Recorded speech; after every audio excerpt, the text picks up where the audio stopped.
slides. I am here to redeem myself. Oh, crap. I mean, Everything okay? for some reason, I can hear everything I say twice. Hold on, I got this. Okay, someone give me a thumbs up if you can hear me again real quick. I can still hear you, Kirsten. I see Jeremiah. All right, I'm just going to talk and hopefully you can hear me. I had to mute it because I was hearing myself twice, which is awful. You showed up redeeming. Yeah, yeah, yeah. Okay, I'm redeeming myself because at uh at B-Sides Nova, I tried to do this presentation and not only could no one see my slides, but neither could I. So I had to do the whole thing just out of my memory, which is not as good as it used to be. So anyway, this is a talk, a theme that I've been doing throughout the year, started at ShmooCon with basically the framework for what I call reverse engineering your career journey, your job search, and so forth. And I put a military twist on it. So happens when you joined.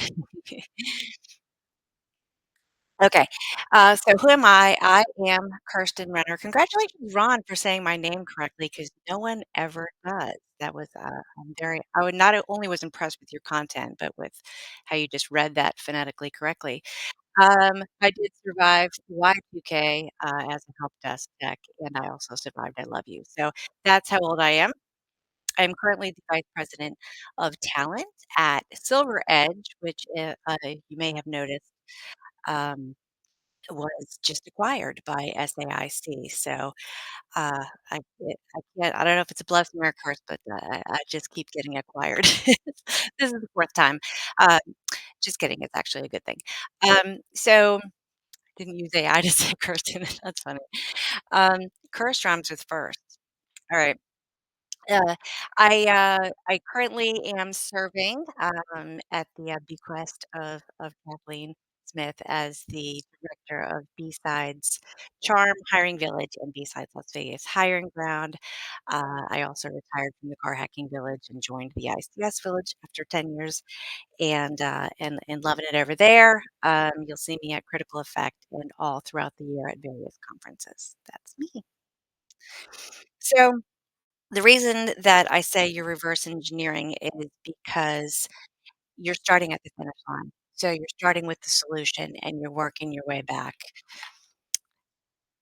So whether you're out there thinking, I want to be a systems engineer, solutions architect, vice president, tech director, whatever you want to become, that's where you're going to start. And you're going to decide how am I going to get there and reverse engineer it back. Whether you have an engineering background or not, the framework will work for you. I am not an engineer, and yet I made this make sense. So here is the good news for an audience that I am assuming is primarily veterans and transitioning service members or people like myself who are very tightly tied to that community. The good news is that your toolbox literally already contains the tools that you need, having done this through mission focus, through discipline, through adaptability, through systems thinking. Those types of behaviors that are normal to you help you in your day to day life and will help you in this journey as well. So, first of all, when I wrote this slide, by the way, it was almost a year ago, and the market has shifted quite a bit. It has changed, but, it's funny because when I wrote this, and it would have been probably November if I was submitting it to Janu, maybe October, I was noticing that it said there were 500,000 tech jobs open, and I call BS. I think it's always been an inflated, not realistic number, and I could go on and run out of time talking about why that is the case. But I do some experiments and I show some data throughout the slides. It got to the point where there was too many slides, and I had to. cut it back, but some of the experiments that I did was, I'd go out, do a job search, um, and find that the exact same position is posted by multiple companies. They don't say that it's for, the same role. It could either be if it has anything to do in GovSec, space or related. It could be that there's a prime with 5 subs or 15 subs or 25 or 50 subs in some cases, all trying to fill the same role. It's only one position. So you have this voice in your head saying, if there's really a half a million positions open, what's happening? I also will see agencies and staffing firms and people that are just trying to get the work will also post the exact same position. In fact, I've done this experiment a few times. I did it just yesterday. I saw a company, a big company, you've all heard of them. They post this big job, and I actually used Gen AI to help me say, who else has posted this exact same job? So it looks like ABC has this role open, and so does 123, and so does XYZ, and they don't even say. I could tell who the prime was. I knew who the hiring company was. I know them, and I talked to them. And there's all these other companies posting it. All that to say, do not beat yourself up. There's not that many jobs open. And here we are a year later, and there's less. And I did grab some statistics for you whenever I bring up a slide that is word heavy, or have a lot of graphics and things on them. I'm doing it for you, so you'll have the content. These slides are on my LinkedIn page, so you can see them there. If there's anything you want to research and look at, and I reference where these things came from. There are 911,000 fewer jobs or so BLS is reporting at this time than were reported in March of 2024 positions open. So what I was saying is just as true as there not being as many as reported, and there's even less a year later, significantly less positions available. Ron mentioned, right when I came in a little bit ago, he was saying something to the effect of, you will notice, and I do have a slide on this somewhere in here because it's another experiment that I did, and then I found another data point on it today. For fun, I applied for a position just to see what the results would look like because I have a recruiter account, so I have a little bit more visibility into some of the analytics than you might have, depending on whether you have a regular account or a premium account and so forth. Um, and this position that I applied to had over 2,500 applicants in like a week. The screenshots and here's more. And 50 of them had been in the last hour. So, Ron mentioned, they're not all real, by the way. A lot of them are auto setup, robot setup. You get fake applicants. So not only are there fake jobs out there, there's fake applicants out there, and it's almost impossible for any recruiter at this point to get through it all. So more on that in a bit, but he made an excellent point there. So here's some more metrics for you. Here's my little attempt to just kind of show you with this graphic. If you have a networking background, you run a network scan, you may not understand, the full design, all of the components. Maybe there's a firewall. Maybe you need to get around it, and you have to get through it. This hopefully journey will feel like that for you. Um, another improvement that AI has made is, they're way better at graphics than they used to be, so this is pretty sloppy. Here's what CLIMB stands for. Here's, what each of the letters stand for, and we're gonna talk through them. So again, whenever it's word heavy, I'm not gonna read it to you. You know how to read.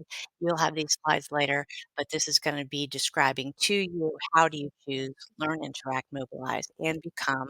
I also put a little bit of a military twist on these as well. All right, so when you're choosing, again, remember the finish line is where you're identifying your target, basically, right? You're saying what the role is that you're looking for. And Ron and I did not plan this, but another thing that I heard him saying that's very similar to what I'm going to say here is you're going to do the research. And I'm going to, as we get to the learn part, I'm going to show you how to do that research. So the first thing you're going to say is, I want to be a solutions architect. Who else has that role? Where do they work? Who has that job title on their page? I wanna look at the humans that are doing the work too. Where do they work? Do I know anyone there? I joke around, they say the Kevin Bacon thing, 1, 2, 3 degrees away. We could use John, we could pick on him. How many degrees away are you from John Stoner? Pick a John Stoner. Um, and then figure out if you can use those network connections to get seen after you apply. Because if you're one of 2,500, what do you think the chances are that that recruiter, that me or somebody that works on my team is going to see the resume or the application? It's not wrong when they say the system's broken, but as things are adapting and the market is adapting, there's gonna be some onus on the candidates and the managers and the recruiters to get smarter than the system and get through it. So choosing is just like target identification. I just happen to have a little bit of Gen AI. I used this tool today. I used Claude and ChatGPT as a test because I've been testing them out. Um, and I said, I see obviously a lot of veteran resumes. The greater percentage of the people that in a lot of the positions that my team is fulfilling come from a military background or are closely related to, DoD, even in the intel as well. And I say, when they say cyber ops, what do they cyber ops? What do they mean? When they say intel NCO, what are they talking about, right? So it's incumbent upon anyone with a military background and someone like myself, closest thing I ever had to serving is my son being in the 82nd, right? So other than him saying the F word, I got to figure out what are you talking about. So you can use the Gen AI tools to help you with that too. 6 degrees away from John Stoner. um, I'm gonna try to be monitoring also if anybody's asking questions. Please feel free. If we were all in the room together, I'd want you to interrupt me. I'm Italian. I interrupt all the time. So raise your electronic hand if you'd like, and I'll try to keep track. Um, so learning is the intel collection and gathering of intelligence. This is where, like I said, you're going to try to figure out what are the types of companies hiring for the roles that I'm looking for. Another thing that is very telling about when you're looking through the profiles of the humans doing the work you want to do, this is gonna tell you 2 things. It's gonna tell you about how did they get to that role, and did they get there within their current organization or not? Isn't that telling? Did they have to leave and go elsewhere to get a raise, get a bonus, get a promotion, get the role that they were looking for? Or were they able to work their way, pivot through, redeploy through roles within their current organization? It's very telling if people have long tenure in one place and are able to move into different business areas that they choose to move into, or if they're able to grow within that organization. It's very telling about the organization. Could someone use AI to help you set up a company and role profile? Could someone use AI to help you set up a company and role profile? I'm not sure I understand the question. Okay. So here is where I started doing some more experimenting on, oh, look, I want to be a director of recruiting. By the way, I did this a long time ago, so nobody get nervous. Um, what are you going to look at? You're going to look at not just the company page, right? Because the company page, the marketing team is going to do a good job telling you what they want you to know or think or say about their organization. But notice that you can also look at not just what they're posting, what they're saying their life is like, but let's go to that people section too. Let's really look at the population within the different companies and figure out if this is a place where you're going to fit and belong and be comfortable and be able to find a way in. Again, the trending employee content, real quick. What are they talking about? One of the other things, the building the profile for yourself and building the name and the brand for yourself, depending on what application you're on or what platform you're on, do you complain all the time? Right? Be who you are, be yourself. I always would, joke around when I see all these expert books on how you're supposed to behave, how you're supposed to interview, what you're supposed to do. You're supposed to wear a blue shirt, you're supposed to comb your hair neatly. Um, First executive position I ever got, I showed up to the interview with purple hair, okay?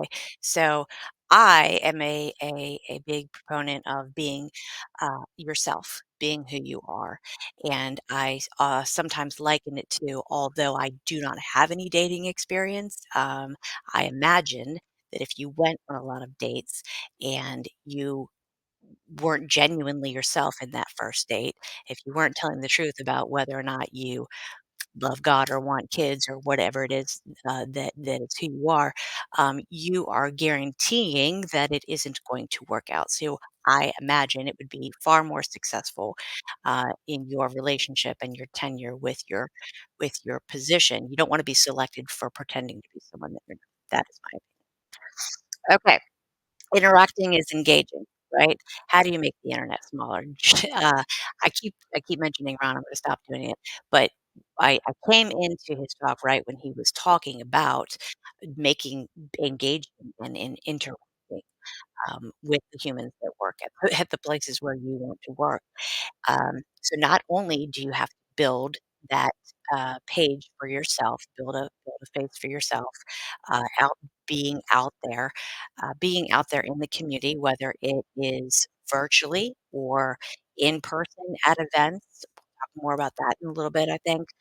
Um, Building your profile on LinkedIn, but then also so incredibly important every single day.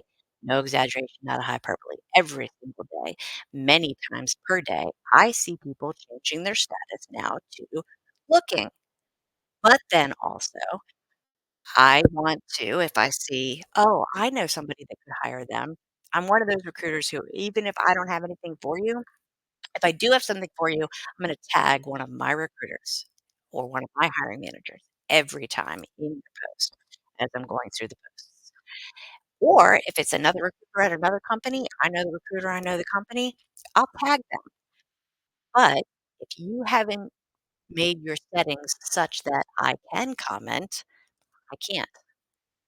I also did an experiment not too long ago. I can't remember if I pulled this slide out or not, where people say, you ghost me, you don't respond. I did an experiment where I pulled out my phone and I put the timer on my phone. And I said, you know what? At this moment, and I had a screenshot of it.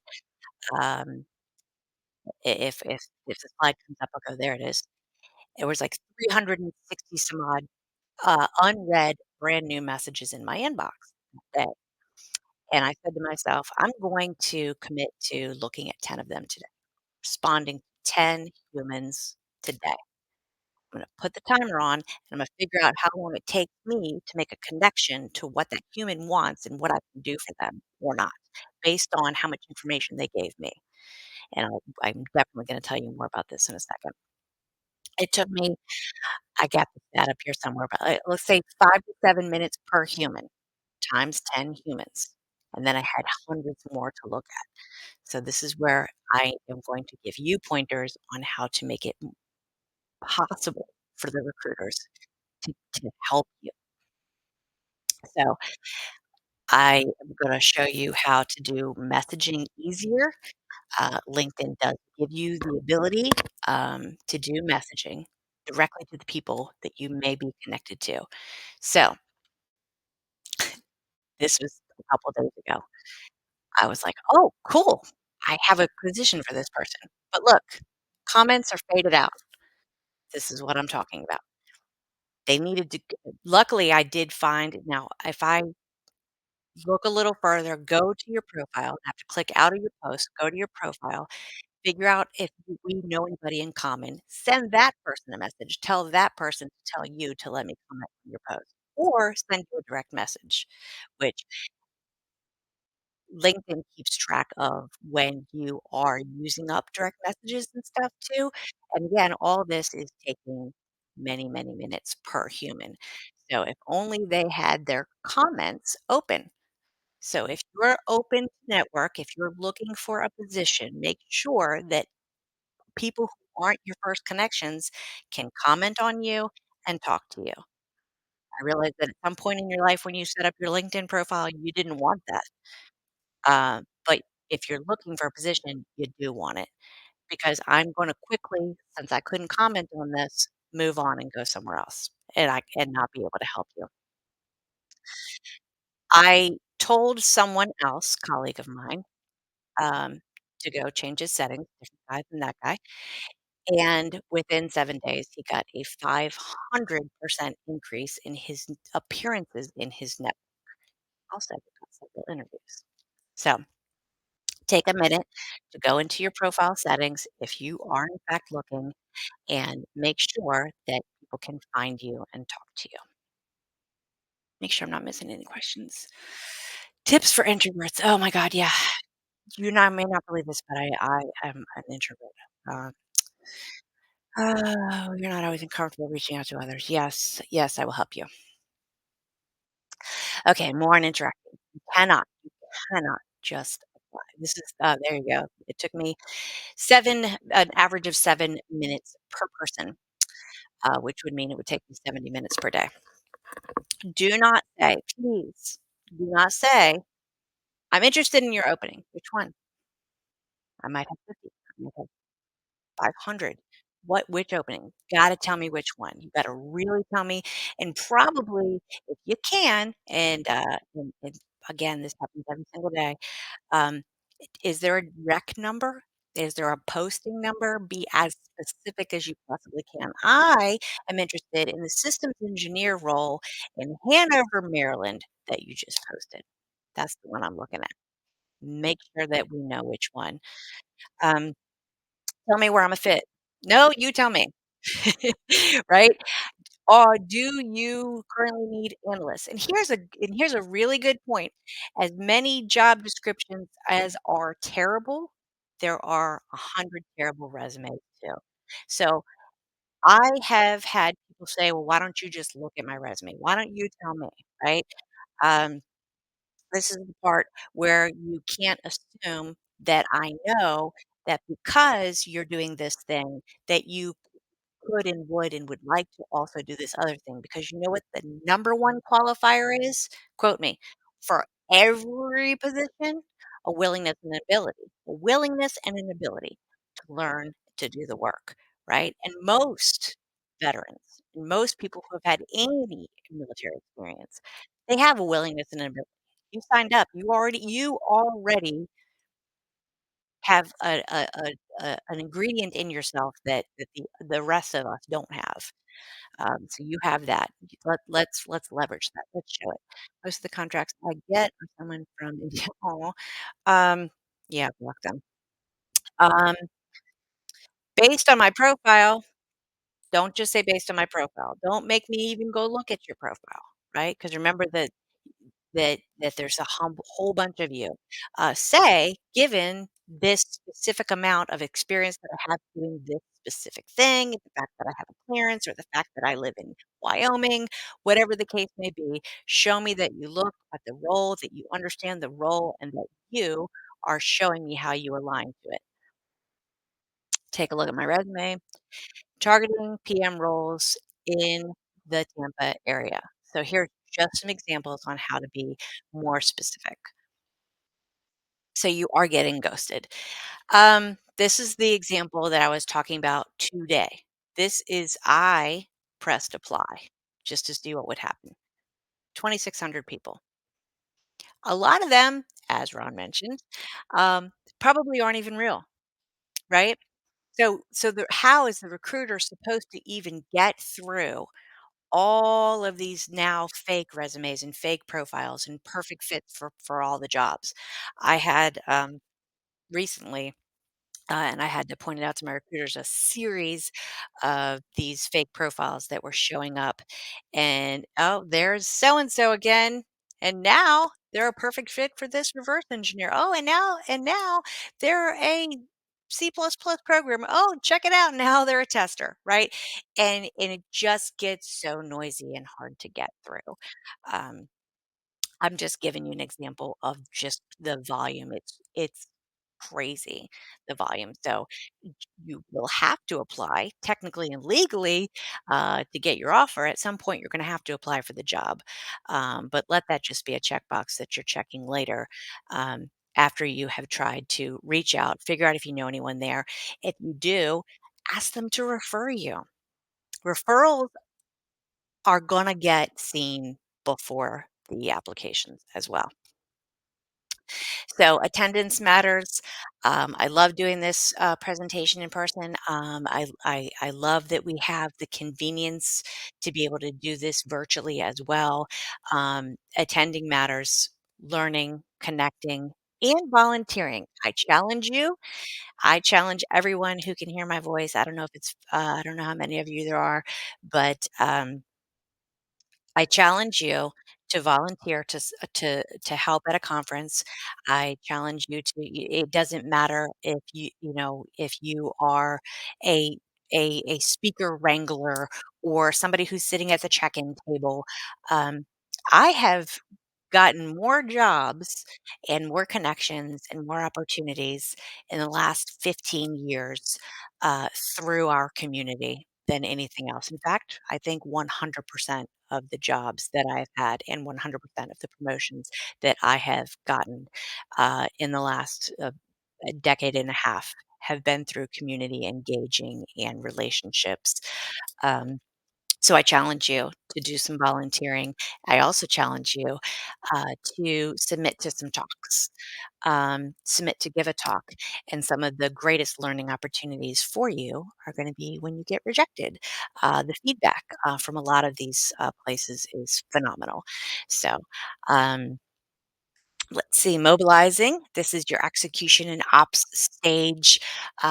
This is where, not just applying, like we said, testing out your different strategies, seeing how to get um, feedback and adjusting what you're putting forward based on that feedback. Becoming is these, sustainment through contributions. Um, I I challenge you also, as you're getting through this, to make sure that you're very intentional, very careful. I think AI is your friend, so long as you then also always carefully read everything that it puts out. Um, so that you're making sure that it isn't super duper obvious that you used it, especially if it throws check marks on everything. Um, but I also, my husband said this to me, I think it was yesterday or at some point this week, that was very smart.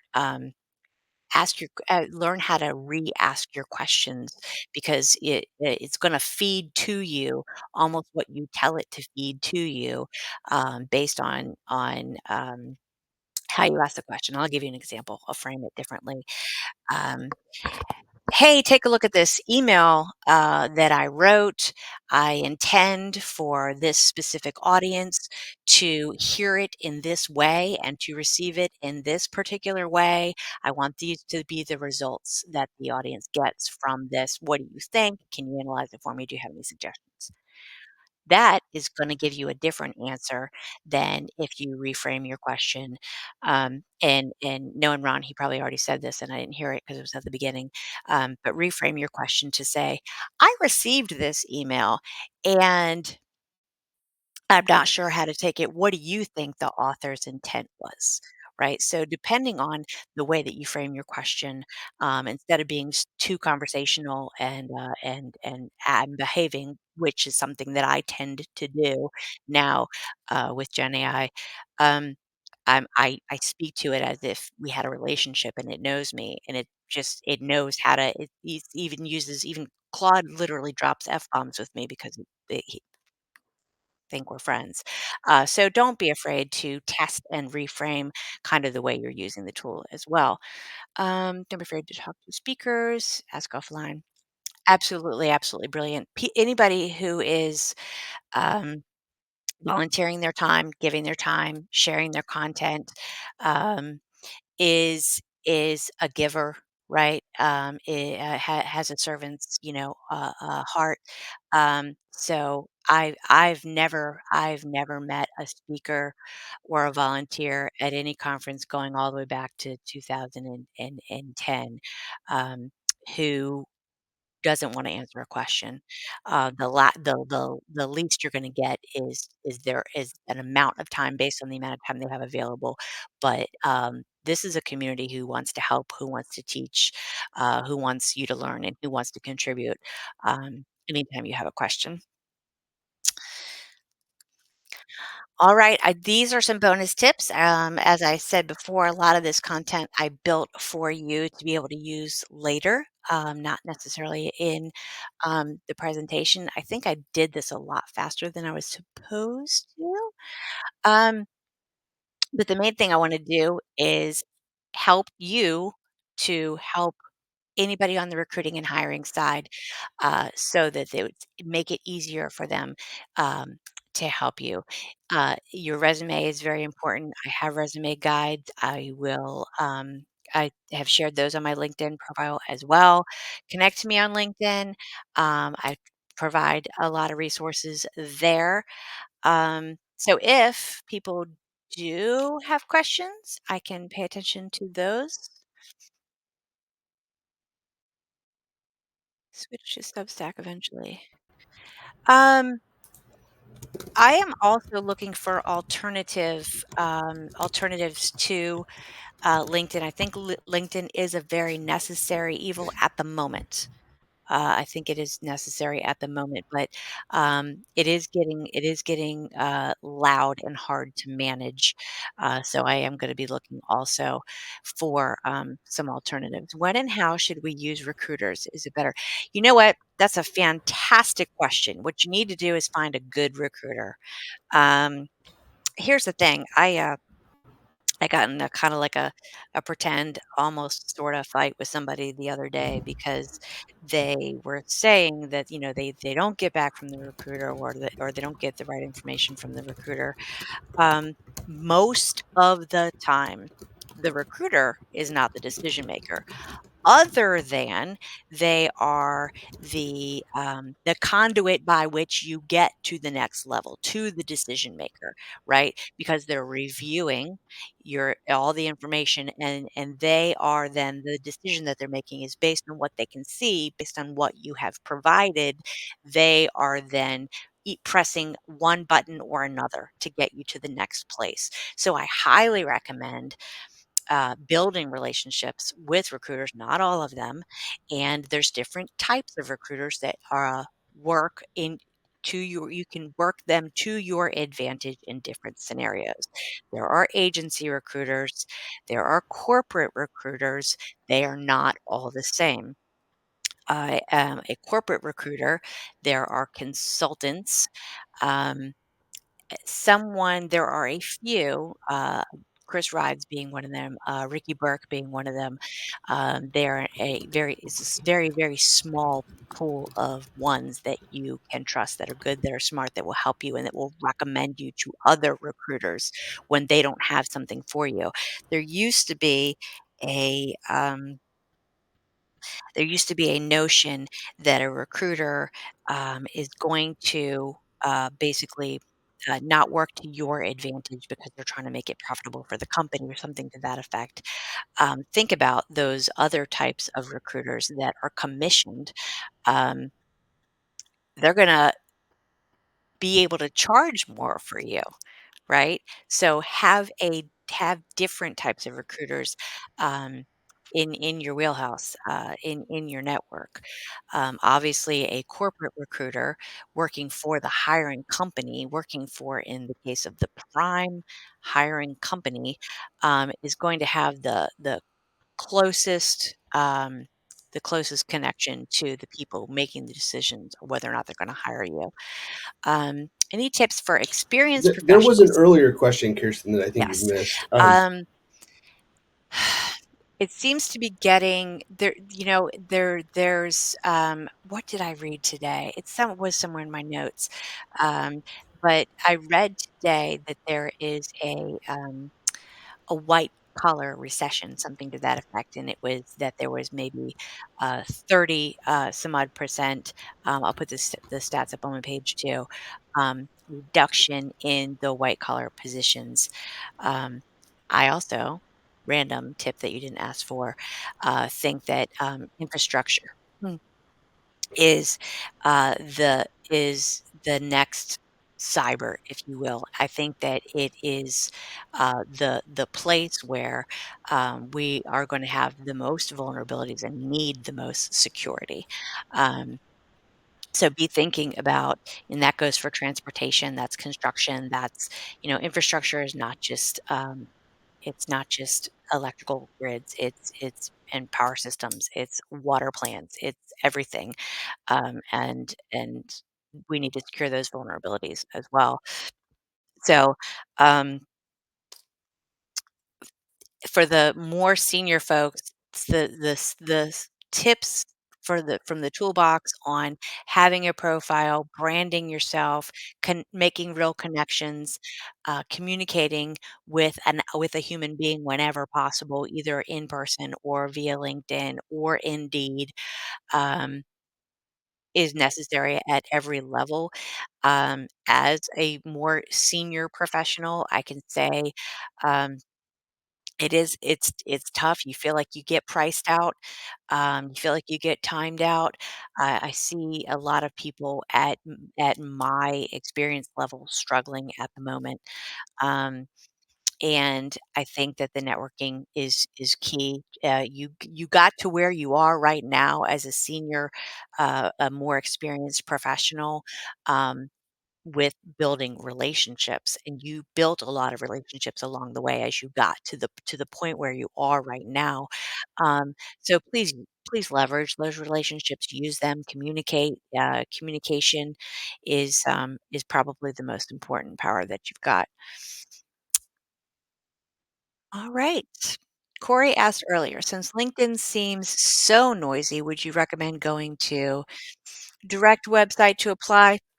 You should apply, but you also need to find a way to communicate to let someone know that you applied, right? Because here's what's going to happen. So the corporation, the ABC company, it has an applicant tracking system. Um, they have Workday or they have Taleo or they have items, they have whatever system that they have, and they're all tied to all those other systems. The applicant tracking systems, if it was built anytime in the last 15 years, it's connected to Indeed and to LinkedIn and to all these other places. And by the time you're the recruiter, or depending on how big the company is, they have they may have, if there's tens of thousands of people in the company, then the recruiting team is bigger, and they've got coordinators, and they've got sourcers, and they've got admins, running through those applications and then, advancing them to the next level so that people can see them. It's just like if we go back to that slide where I applied for that position just to see the analytics I would get back on it, and 2,600 people had applied to the job. Do you think anyone's gonna see my application? Because it doesn't matter where you applied, it all is gonna end up in the same spot. So you have to find someone to talk to. That's when I can't think of a place that's better than LinkedIn, really, where you're going to go and you're going to say, who's on the hiring team? Who's either on the management side of the hiring team or the recruiting side of the hiring team? Now, I've seen some creative things. By the way, my cell phone number is not listed anywhere. So when people call me and text me and they don't know me, it doesn't impress me. Kind of pisses me off. There's almost like, don't do that. Um, but you could very easily, either just with logic or with a tool. You can email them, especially if it's their work email, right? It'd be very easy for you to figure out what the formatting is for my email addresses at my company by going to my website and seeing is it going to be K Renner or is it Kirsten.Renner? It's very easy to figure that out looking at the contacts page. Um, and some systems give away the email addresses. Sending a work email is fine. Hi, Jim. I noticed that you are on the talent team and I applied for job XYZ. I have no doubt that there's thousands of applicants. Just wanted to point out that I do have Metasploit experience and we both went to MIT. Hope you take a look at my application or pass it on, right? Now you're standing out. So I do recommend you're going to have to apply eventually anyway, um, but finding that connection point, doing the engagement and the messaging. Um, it's a good idea to make the LinkedIn look like a billboard. I try to balance how far to go with the LinkedIn page. For fun, you can go look at mine. If you want. I do have links too, so I go back and forth from time to time.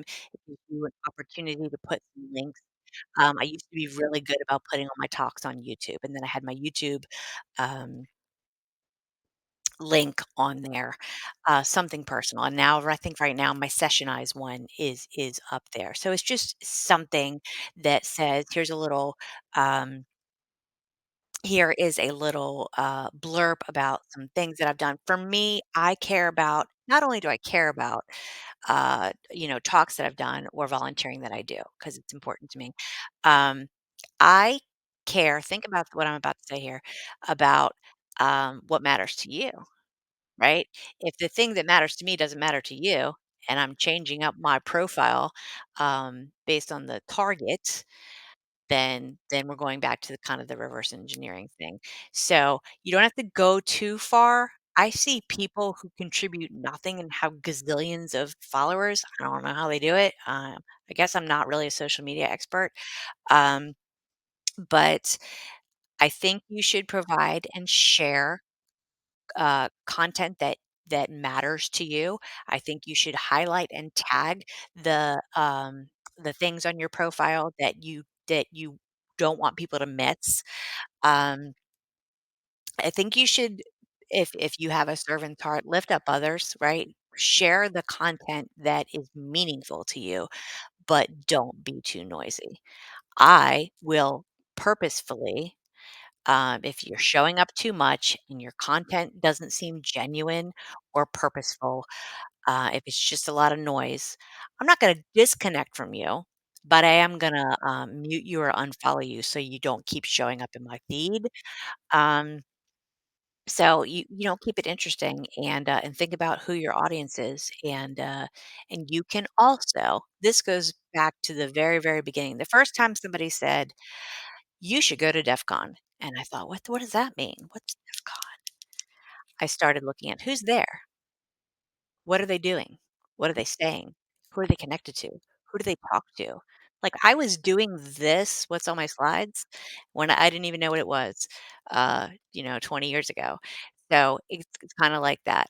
Um, make your page genuine to who you are while then also thinking about who's consuming the content that you're putting it out.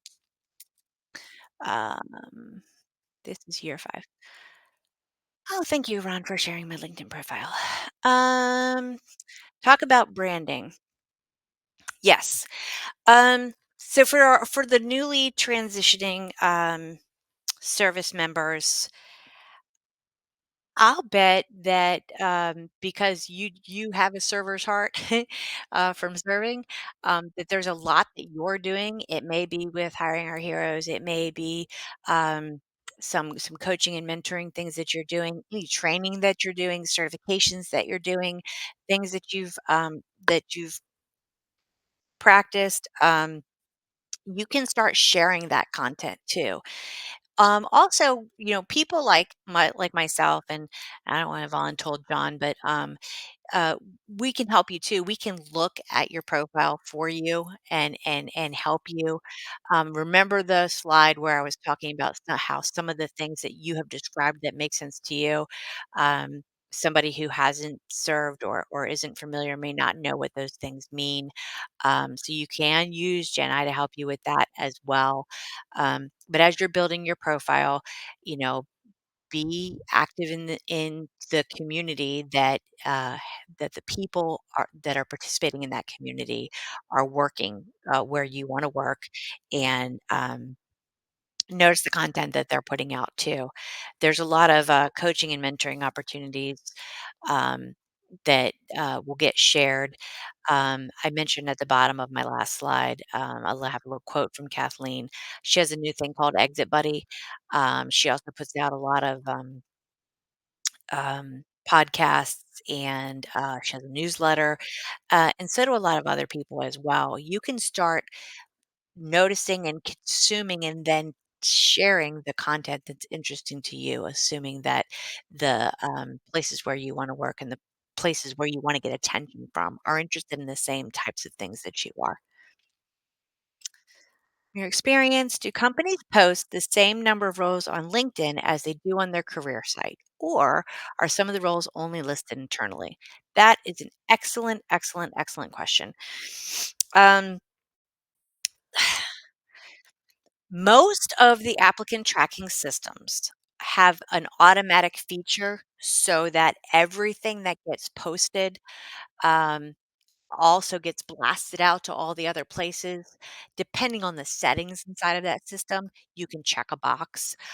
Greenhouse, for example, is my absolute favorite applicant tracking system. I set it up at a couple companies. It lets you customize where your job postings are going to go.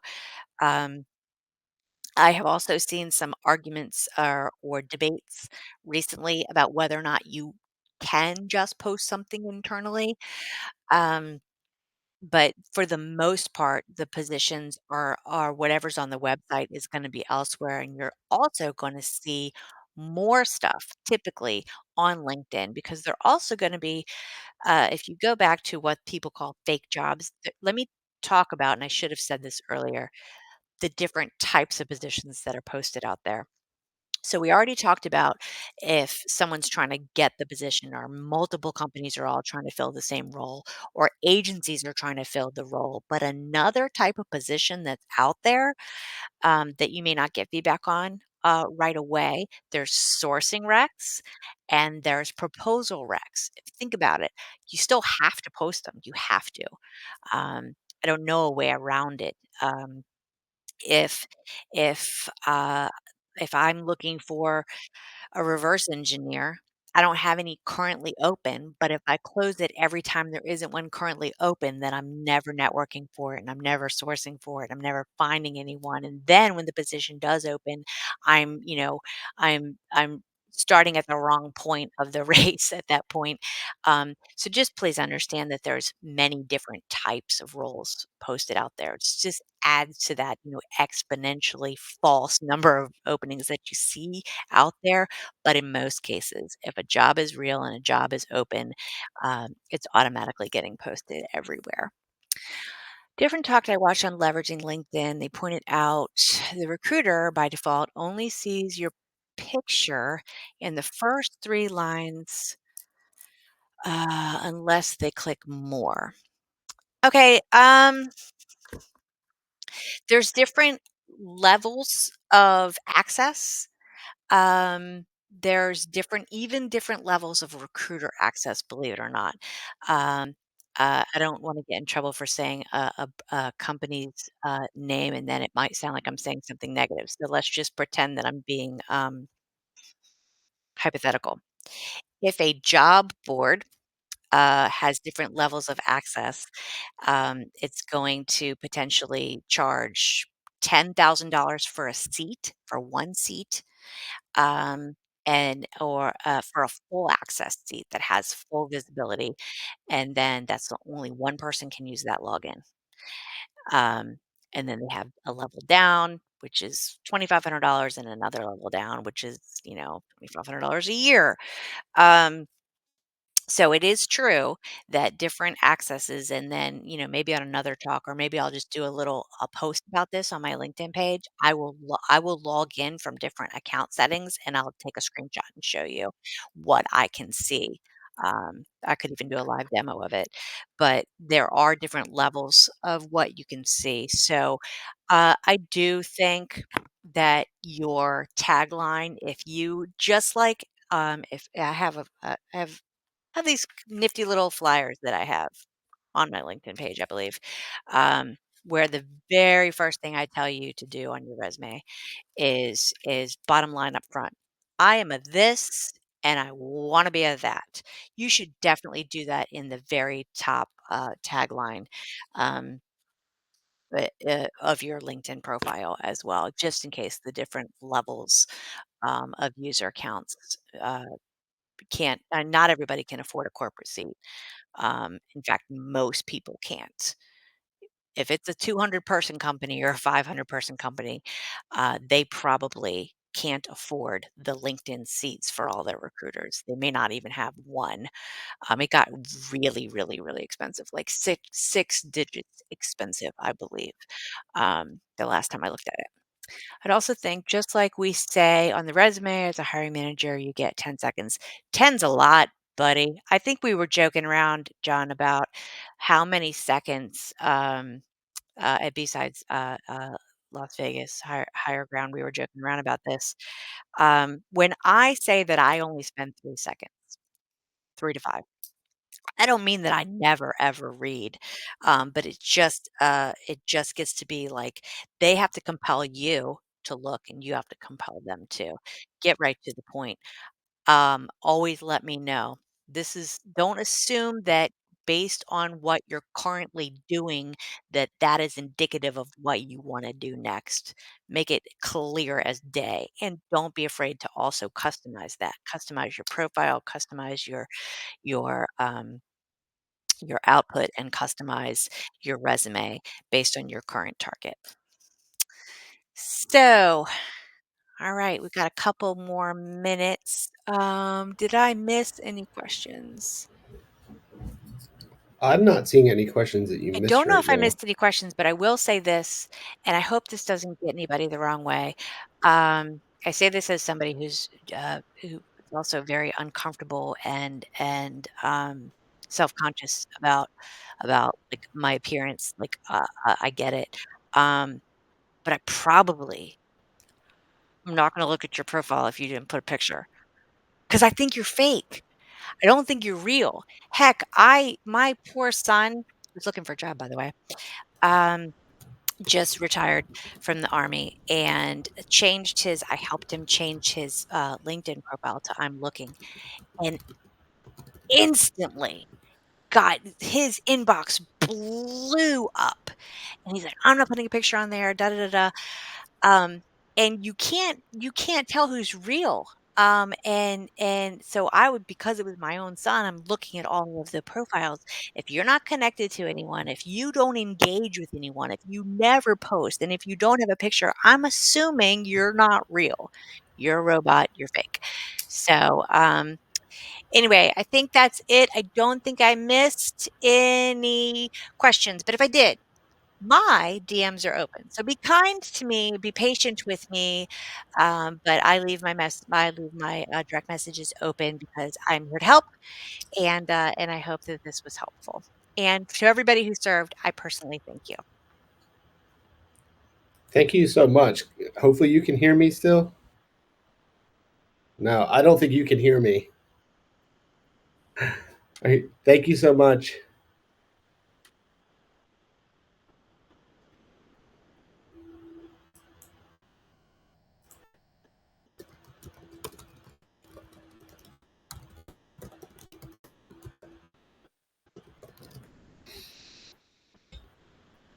Yeah, I don't think she could hear my audio there at the end, everybody.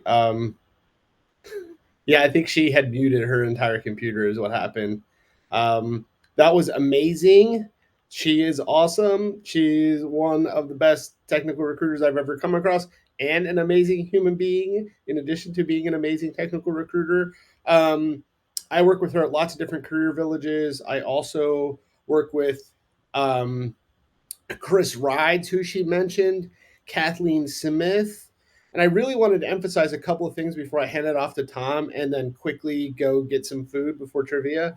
Like we talked about in the resumes last night, right? We used her message in your resume, your top line, I'm a blank seeking a blank. I got that from her. You can do the same thing on LinkedIn when you're actively looking. If you're actively looking on LinkedIn, have a real photo of you in casual or business attire, smiling, not looking angry. There's all these little things you can do. I also think a lot of the advice we talked about near the end of both Ron's talk and in her talk, you need to connect with people. The more you connect with people, like yes, at some point you have to apply to the job, but this is where the referrals and the networking comes in, the knowing people. And I mean, I will just tell you a little bit. 2.5 years ago, I got a DM in one of my Signal chat groups with a whole bunch of hacker people and cyber nerds that I hang out with. And somebody was like, hey, there's this opening at Google. Let me know if anybody's interested. And I responded to my buddy and I was like, tell me more about this role. And 3 months later, I made the move to Google. I just made an internal move to Google, an internal transfer because of people who I know and things I do inside of where I work to make a basically lateral move to a whole other division.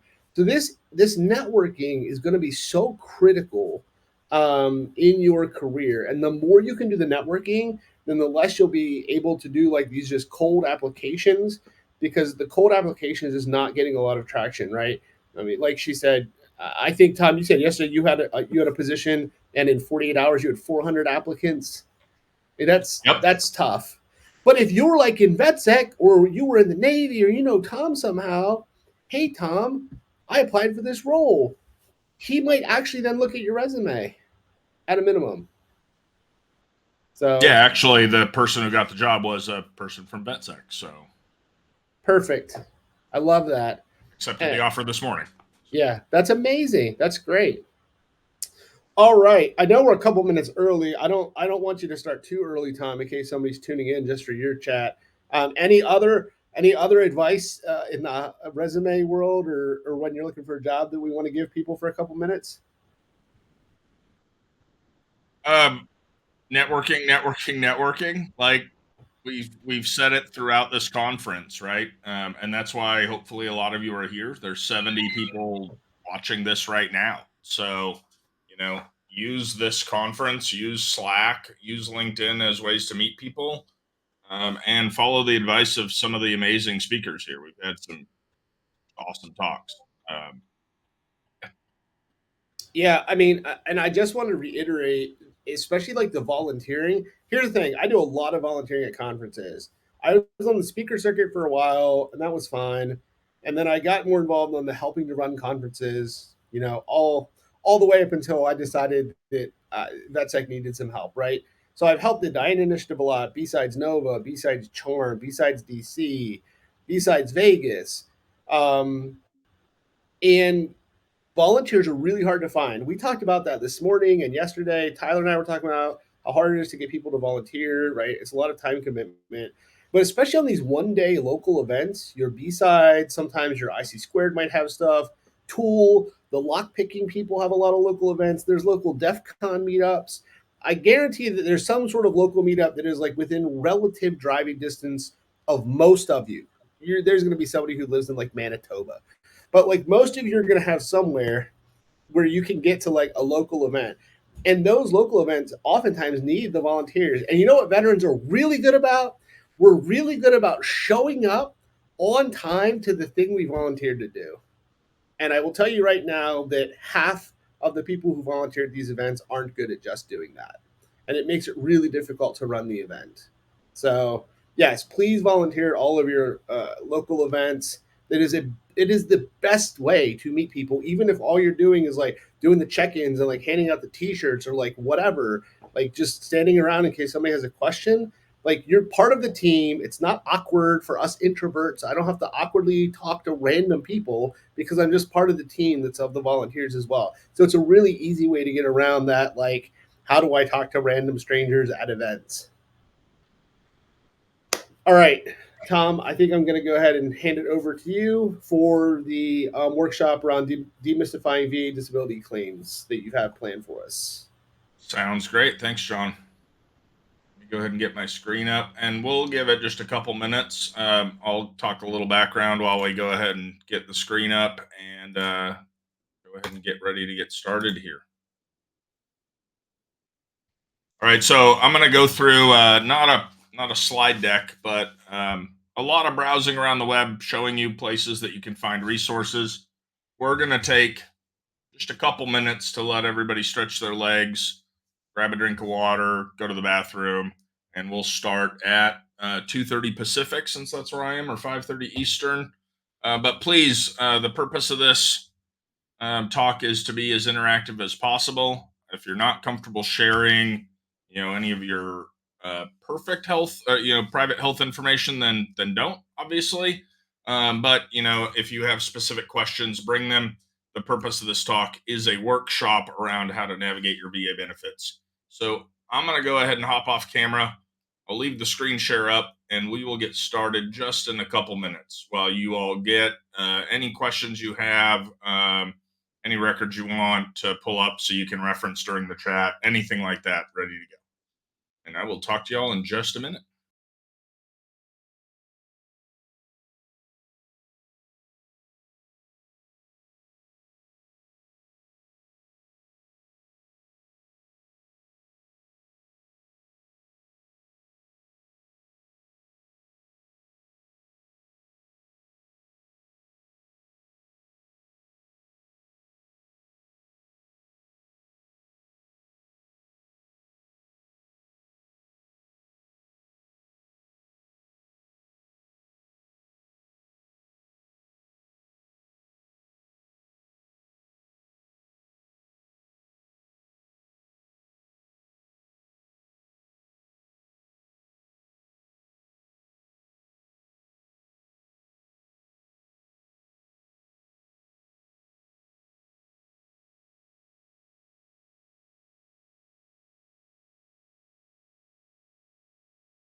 All right, good afternoon or early evening, everybody.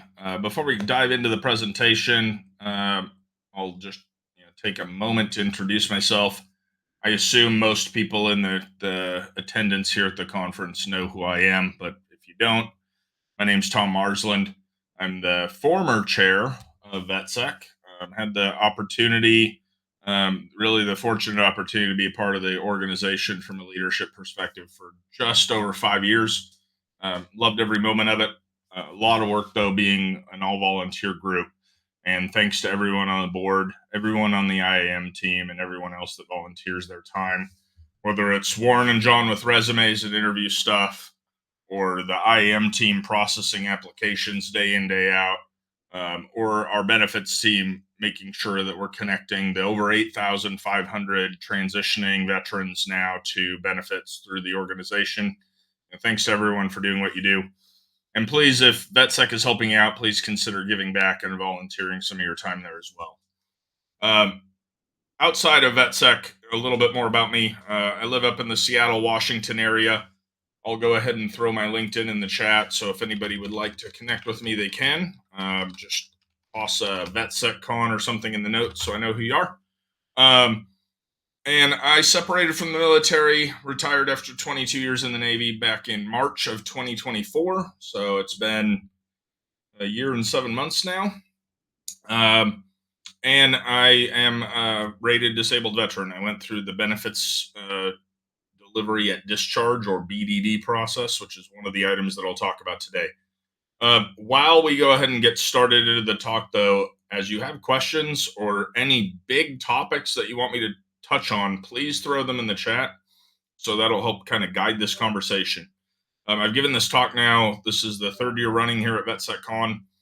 if you want to see kind of more of the generic of my story and my disability rating process, you can check out last year's. I'm sure we'll touch on some of the similar topics again today. But yeah, if you have questions, again, throw them in the chat. I'm going to kind of give a brief overview, and then we'll kind of dive into the nitty gritty on the disability side of the VA. Jason mentioned, thanks to the VA for helping me. No complaints about how they are in Vermont in this region. I actually have to say the same for the VA up here in Washington State. I attend the VA hospital up in Seattle, and everything from the disability process to the claim determination to the healthcare so far has been pretty good across the board. I really don't have any complaints, especially when I draw that comparison to my active duty time. So let's dive right in. The first resource, obviously, is going to be the va.gov website. And if you go to va.gov and click disability benefits, I went ahead and brought us to the eligibility page. I'll try and zoom these in a little bit as we go. Quick overview. VA disability compensation is tax-free monthly payments to you for service-connected conditions. That generally means something that happened to you that was caused by or made worse by your active military service. There are some things that are kind of automatic, and the PACT Act here for toxic substances related to burn pits is one of those items that kind of is discussed. This can also be illnesses or problems that became apparent within 1 year of discharge from the military as well. There's kind of a presumptive that, if it happened within a year of you getting out, there's a good chance that it was tied to your military service. So, first step, VA website. This should be something that you're thinking about well before your time out of the military. In any case, I would start prepping at your 9-month prior to your EAOS, your end of active obligated service time. Because you'll be able to take advantage of a program called BDD, Benefits Delivery at Discharge. There's the whole eligibility thing here. I'm not going to, this workshop is not an effort to teach people how to read, but just to kind of go through the process. So, if you have an illness or an injury that is affecting you either physically or mentally, and you were serving on active duty or reserve guard duty, you can be someone who can apply for disability compensation. BDD, Benefits Delivery at Discharge, is a process by which you apply for the benefits while you're still in the military between your 180 and your 90-day point from getting out. And the goal of the BDD program is to deliver that rating to you as soon as possible from the time you are out of the military. You won't actually get the rating before you separate. You'll have to upload your DD 214 to the system. But once you upload the DD 214, I found out my rating about 2 weeks after I was discharged from active duty. So it was relatively quick. A brief overview of the process. I worked with a veteran service organization, the DAV. Let me go ahead and go to that right now. So really quick, the Disabled American Veterans, I worked with them to be somebody that would file on my behalf. So I sent them my medical records that I downloaded from the Navy MHS Genesis, our military health system. Got all of them from there, got them my old paper records, scanned them all in, sent them over. And this was the statement that they had me fill out for representation, which was that, be truthful with them, respond promptly, submit information only to the VA through them, notify them if anything changes. And I had to sign date, and then I had to fill out a form. I'm not going to scroll down further on this because I don't want my social security number getting out there, but this is a Veterans Affairs form that is how to appoint a VSO as your representative. So I filled out that form and sent that over to them and sent them my medical record. This happened right about at that 6-month point from getting out for me. At that point, and you can see it right here, my separation date 2/29, and I filled it out in September. So right about at that 6-month point. From that point, they parsed through my medical record, looking for common claims, things that had been ailments more than once during my time in the service, things that I'd listed on those medical history forms when you do your physicals. And then they sent me a list of things that they recommended I claim. I'm going to go ahead and click over to that right now. This is the form here. This is just one page of it. It's a VA form called 21526. This is the actual claim page. This is where you fill out the disabilities you're claiming. So they basically sent me this form, sent me the list of ailments that they thought I had. This is a good chunk of them. As you can see, it's continued on another page. And they had me fill out the form and then sign it and send it to them so they could submit on my behalf. Once that was done, pretty quickly, I'll go ahead and go back to the VA page here. There we go. Pretty quickly, once that was done, I had medical appointments set up, compensation and pension examinations. The VA will contact you and they will ask you what your schedule is. Do you prefer afternoon appointments or morning appointments? Are there any days that you can't make for those appointments? If once you give them your preferences, they are just going to schedule the appointments. You will have a date and a time to show up. If you miss the appointment, you can reschedule it once. If you miss it a second time, then they are going to convert your claim from a benefits delivery at discharge claim into a fully realized claim, which means you can't actually submit it for processing until after your EOS. So be careful with the preferences you pick and make sure you make the appointments. I had 4 appointments set up for me. I had a overall physical exam where we talked about everything I was claiming minus hearing, vision, and mental health. I had a mental health appointment, and I had a vision and a hearing exam. So 4 separate appointments. Went through each of those. And the purpose of my talk here is to kind of walk you through how the process of those work. Once those exams are done, they have your records already, they're looking at them. Once those are done, there's really almost nothing for you to do except get your rating and appeal it if you need to appeal it, which is called submitting for a higher level review. So, how does that process work? Well, we're going to dive into kind of one ailment. If anybody here in the chat has a specific one they want me to look up, I'm happy to do that as well. If not, we'll just kind of pick in some of mine. So, I specifically picked my back for us to talk about. So, when a doctor examines you, when you go to the compensation and pension exam, and let's say you're claiming back pain, this here, which is called a DBQ, a Disability Benefits Questionnaire. There is one for every ailment listed in the federal regulations in the federal law, which is the 38 Code of Federal Regulations, or the 38 CFR. This is the form that the doctor fills out. They will do one of these for every single ailment that you are claiming. So they'll fill it out. Are you completing this at the request of the veteran or somebody else? Are you a VA healthcare provider? Do they see you regularly? Was it an in-person exam? If no, how? Yeah, Mary, I'm happy to jump into sleep apnea because that is one that is changing actually. So I'll do that one next. Evidence review. So they have to list what records they reviewed, or if they didn't, what are the claimed conditions? So that's right off of your 21526 that you fill out. And then specifically, what are the diagnoses you have, if there is current ones? What are the codes associated with them? That's a diagnostic code, and when were you diagnosed? Any medical history associated with it? And then there are a lot of questions that are related specifically to the ailment. So in this case, does the veteran report flare-ups of the spine? Do they have any functional loss? And then here we say, here's a section on range of motion. So a lot of the musculoskeletal problems will be range of motion measurements. In this case, they have to say, are they normal or are they outside of the normal range, or can they not test?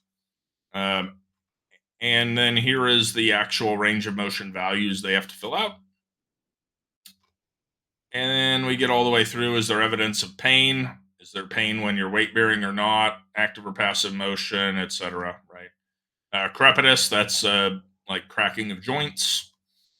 And they'll ask you to do repetitive use, and they'll go through this form and fill it out. Like I said, there's one for every single possible ailment you might claim, and those are the forms they're going to fill out. This form is predominantly what is used by the rater, who will take all these from the examinations and determine your rating to determine the actual rating. So, two things you should look at before you go to your compensation and pension exam. First, you should take a look at the forms here because this is legit what they have to go through with you. For mental health, a lot of these will be questions they'll be asking you. Obviously, for a spine, range of motion tests, things like that. But you can kind of get an idea as to what is this going to look like. Guarding and muscle spasms, right? Do you have muscle spasms? How often? Are there any other factors? All of these things you can kind of talk through. Okay, so I said there were two things to look at. This first one is the DBQ, the Disability Benefits Questionnaire. Again, this is what's filled out by the doctor and is submitted to the rater along with your medical records for the rater to determine your disability rating. The second thing you should look at for everything that you're putting on this 21,526, you can see I have sleep apnea there too, so we'll definitely touch on that. The second thing is the 38 CFR, the actual federal law. So let's take a look there. So if you just type VA 38 CFR into Google, you'll find the whole code. There's a lot of stuff here, but Book C is the schedule for rating disabilities. We can kind of click through it ourselves. You can start, really diving in here. An easier way to do it is just to search 38 CFR and the ailment you have. So this is that page. Here I am for the musculoskeletal system. So this is 38, Chapter 1, Part 4. So Part 4 is schedule for rating disabilities. Okay, so there's a lot of reading here, and you can kind of go through and they're going to discuss what they look at, history of injury. In this case, one thing to know about joints is largely they're going to look for range of motion.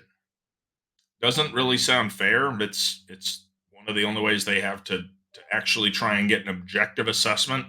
The thing to remember is it's range of motion to pain. So if you have lower back pain and you can bend over and touch your toes all the time, great.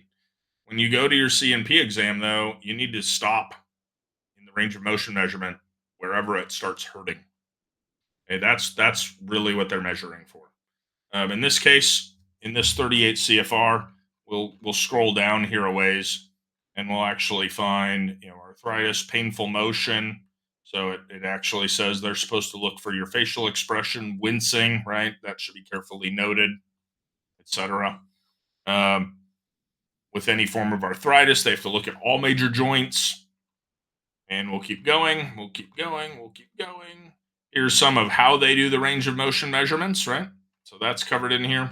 So for my back, they had me twist left to right, like lean one side to the other, and then bend over and bend backwards. Here's where we get into the actual ratings for the musculoskeletal system. So you can see this is osteomyelitis. This 5,000 is that ICD code that's on the DBQ. Bones and joints, tuberculosis, multi-joint arthritis. Let's see if we can find the spine here. Here's prosthetic implants. Anatomical loss, so amputees. You get flat 100 if you have loss of basically two extremities. Amputations. So there's a lot to look through here. Get to the spine here for us. Elbow and forearm, wrist. Spine. Okay, so most likely you're not going to have these top ones here, but let's look at the 40%. Forward flexion, 30 degrees or less. So, you're standing like this, 30 degrees is only about here. So maybe even a little less than that. So if you can't bend over more than that from straight up, then you get a 40%. Right? 15 degrees or less, 30%. And then if you can do greater than 30, but not greater than 60, forward 15 of your cervical spine. So this is neck, right? And then thoracolumbar is your back. That's 30 degrees. And so this is how it goes. It's all off of ratings, right? Jason has a good point, right? This is not the time to suck it up. It's totally a stop when it hurts. Okay, so this is the federal law that they use to determine your rating. So they'll look at you and say, okay, back 10% because you can, bend greater than 60, but not greater than 85, for instance. And the rater will write that down. And they'll say, okay, 10% for back. And then they'll go on to the next one. So let's go ahead and pick out two more. Mary asked for sleep apnea and Sam asked for hearing. So I'll show you exactly my process. So I'm just going to go over here and I'm going to go VA, DBQ, sleep apnea. First link on va.gov. Okay, so here's the sleep apnea questionnaire. And this one will be interesting to look at the CFRs for as well. Okay, so again, are you filling out on behalf of the veteran? Yep. What records did you review? What type of sleep apnea do they have? What's the medical history?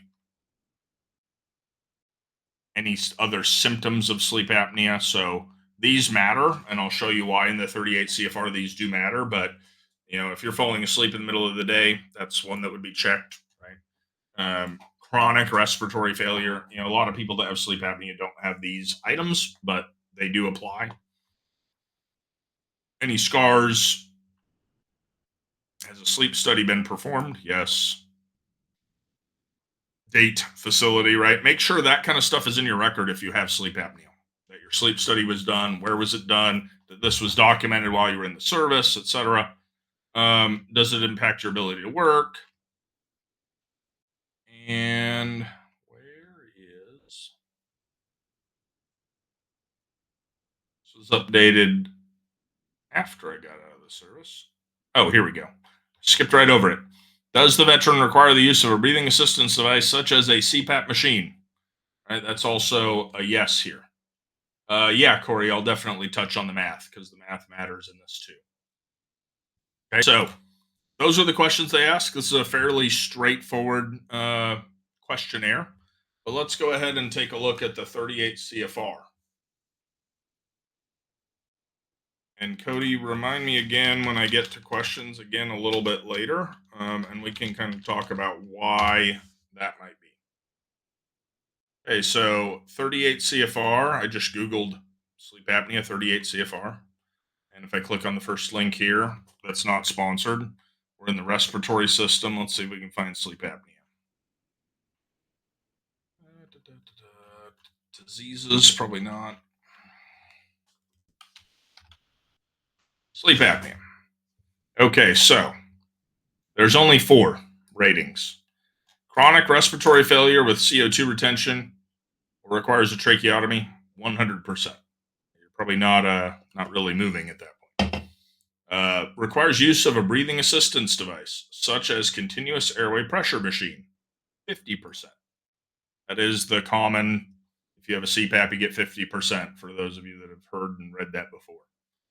30% persistent daytime hypersomnolence. So if you don't have a CPAP, but you're tired all the time and falling asleep in the day, that's where that checkbox needs to be checked, right? And then finally, asymptomatic but with documented sleep disorder breathing, you get a 0. So 0 means that it is rated and that you can get care for it, is really what that's going for. It's a service connected disability. You're eligible for treatment for it at the VA. That's kind of where that plays into effect. Also means if it gets worse, potentially your rating could change. Okay, so there's sleep apnea. Mary, any questions on sleep apnea before I move on to hearing? All right, we'll go ahead and start going down the hearing. I know there is some delays here in the chat. So I'm I'm going to do VA DBQ hearing loss.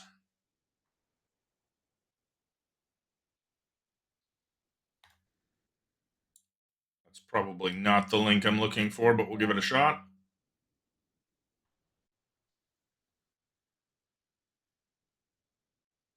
Okay, so this is hearing loss and tinnitus, DBQ. So is this being completed in conjunction with a compensation and pension? Yeah, as John says, so if you have sleep apnea, make sure that everything is documented related to that disability before you get out. Right? We can talk about both for Cody and for John how you might be able to tie things back to your time in service if it wasn't in the record and you're already out. We can talk about that as well. So clinical evidence in this case, right? What evidence was reviewed? So they have to measure hearing loss, and this is kind of an interesting one. So the basics on hearing loss with the VA, from my understanding, when I was on active duty, the Navy did prescribe me with hearing aids. I was at a threshold such that I needed hearing aids, but and they'll do a standard hearing test. And here's what they document, right? Were there frequencies they couldn't test? They also do a speech discrimination. So how well do you understand words? So it's a little more in depth than your normal, like just click the button. And they'll fill all this out and submit it. And you might have hearing loss, but it might not be of a frequency or of a decibel level high enough that it gives you disability for it. And so I'm going to jump a little bit ahead. Where's my letter at? So my letter.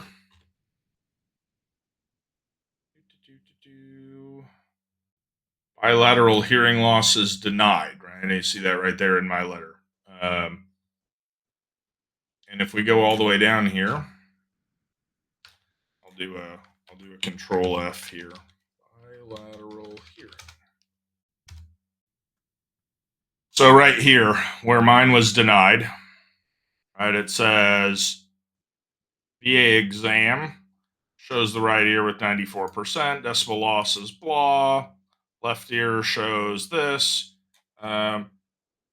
The evidence shows that a qualifying event had its onset during your service exposure to hazardous noise, and you have been diagnosed with a disability. You have a diagnosis of bilateral hearing loss. However, your examination does not show that you have hearing loss for VA purposes. Okay, so the threshold, unfortunately, for compensation from the VA in the form of a check is not the same as the threshold to get care for it. And so, yeah, as Jason said, you escaped the military with your hearing. Congratulations.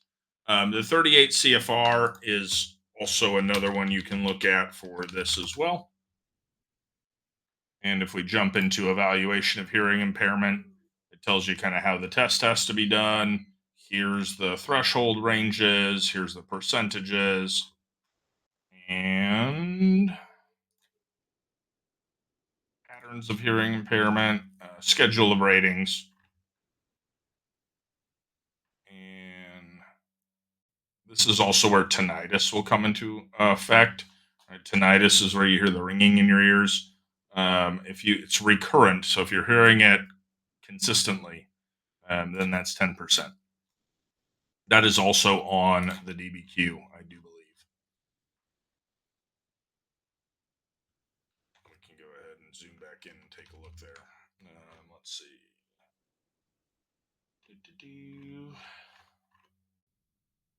Functional impact of hearing loss, tinnitus. So, do you report to recurrent tinnitus? And really, basically, can you describe it, right? Is it already in your record?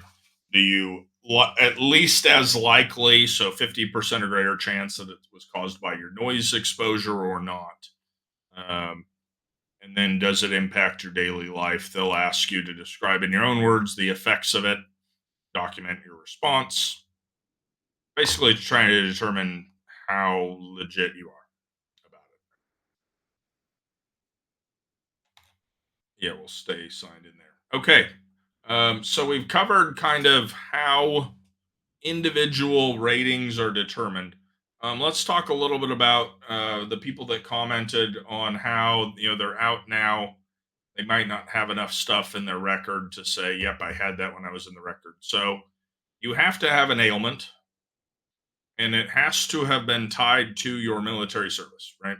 Those are kind of the things. So if you have an ailment that's rateable, but you can't find a way to tie it to your military service, but it did happen while you were in sleep apnea, let's say you got the sleep study done, a year after you got out, and now you're like, well, I was snoring all the time while I was in the service, I was tired all the time, I didn't realize this was a thing.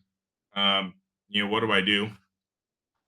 You have to find a way to prove nexus or prove the tie back to your military service.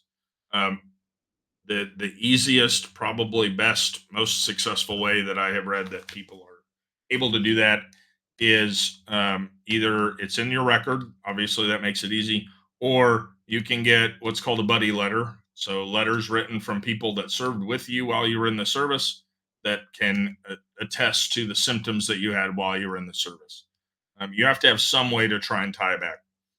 When you submit your claim and you do all these C&P exams and then you get your final rating, I pulled it up briefly on the screen, but I'm happy to show this. You'll get a claim record, a big old letter. This one is, I don't even know how many pages, 45 pages long. Okay. When they grant you a disability for something or not, they'll tell you why or why not you got the level you did. So if we find my sleep apnea, don't steal my identity, please. Service connection for obstructive sleep apnea has been established as directly related to military service. Date is the first day I was a veteran. Here is why they gave you what they gave you. So I have a 50% evaluation because I require a CPAP machine. I also have the symptom of daytime hypersomnolence. They will not give me the 100% because I don't show these reasons.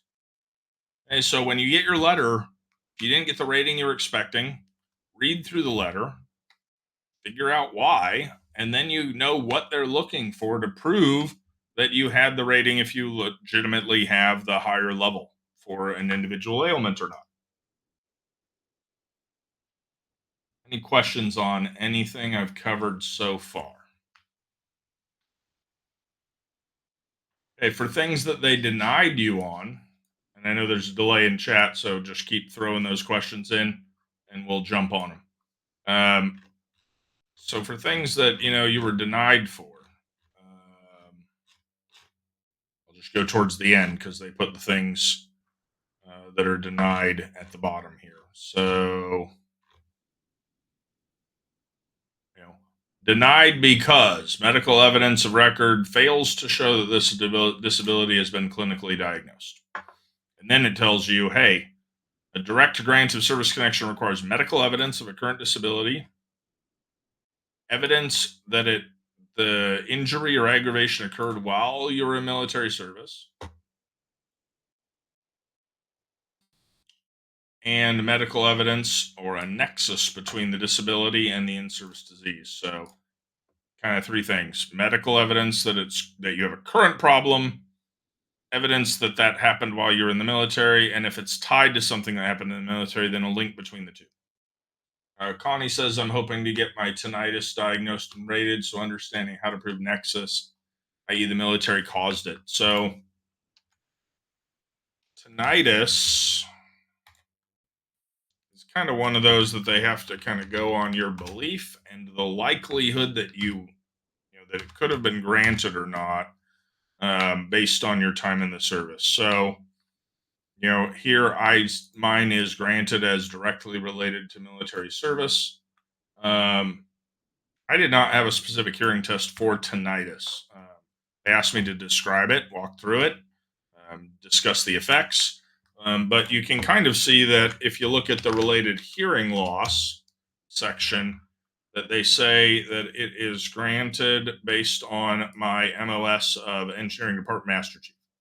Right, so I worked in a hazardous noise environment. That's really kind of where they're going to look to have nexus. If you didn't work in an environment where you were subject to loud noise, repetitive cycling noises, things like that, then chances are it's going to be harder to get. Jason's spot on. The letter tells you everything. And John Stoner just beat me to my next topic, but that's okay. So let's talk a little bit about how those ratings add up and then what your kind of benefits are associated with those. So, VA math, you're going to find all over the place, all over the internet, places to search on how does VA math work. So, there's a lot of special circumstances here, and we'll kind of discuss just the general. So, consider yourself before you Yemi, if you work in the engine room, you might be eligible. If you work in the engine room and you have tinnitus, then you might be eligible for a rating for tinnitus. I would agree with that statement. Rating. So think of yourself as, before you got messed up by your time in the military, as a 100% person, right? 100% of a full person. So now let's say you have sleep apnea, and that is a 50% rating. So you take the 100% of a person you are, and the 50% rating, you subtract it. So now you are 50% of a person because you're 50% disabled. Now, let's say your second rating that you got was 30% for your back. Okay, so now you have 50% of me left, and that 50% of me is 30% disabled. So that's an extra 15%. So you would take the 50% for sleep apnea, and you would add the 15% to it. And now your disability rating is 65%. Okay. Now let's say, so that means I have 35% of my whole person left. So let's say my third rating was only 10%, right? So 10% of 35% is 3.5. So that would raise me from 65% to 68.5. And that would be my disability rate. Fortunately, the VA does round up. So I'd be 70% rated. Does that make sense as far as the math goes? If anybody has math questions on it, throw them out there. There are VA calculators that'll help you figure it out, all that kind of stuff. But it's basically that's how it works. And you always start with your highest rating and work down to your lowest when you start the math at the 100% of a full person. Mary, not quite on the dental coverage, but we'll get into that in just a little bit. Okay, so on the VA website, you can also find the compensation rates. They just announced that there will be a 2.8% cost of living adjustment starting next year. So these rates will go up. But the rates are based on what your rating is, and then if you have dependent spouse, children, or parents. You can just kind of go down the list. So you can see if I have a 20% rating, I'm going to get $347 a month. And that's just me by myself. And then if I have a spouse but no children, here's that 30%. Veteran alone, 530. With a spouse goes up to 600. With a spouse and dependent parents, right? That's other things. So you can kind of look through this and do the math. It's a big difference, right? To go from 10% of at $175 a month.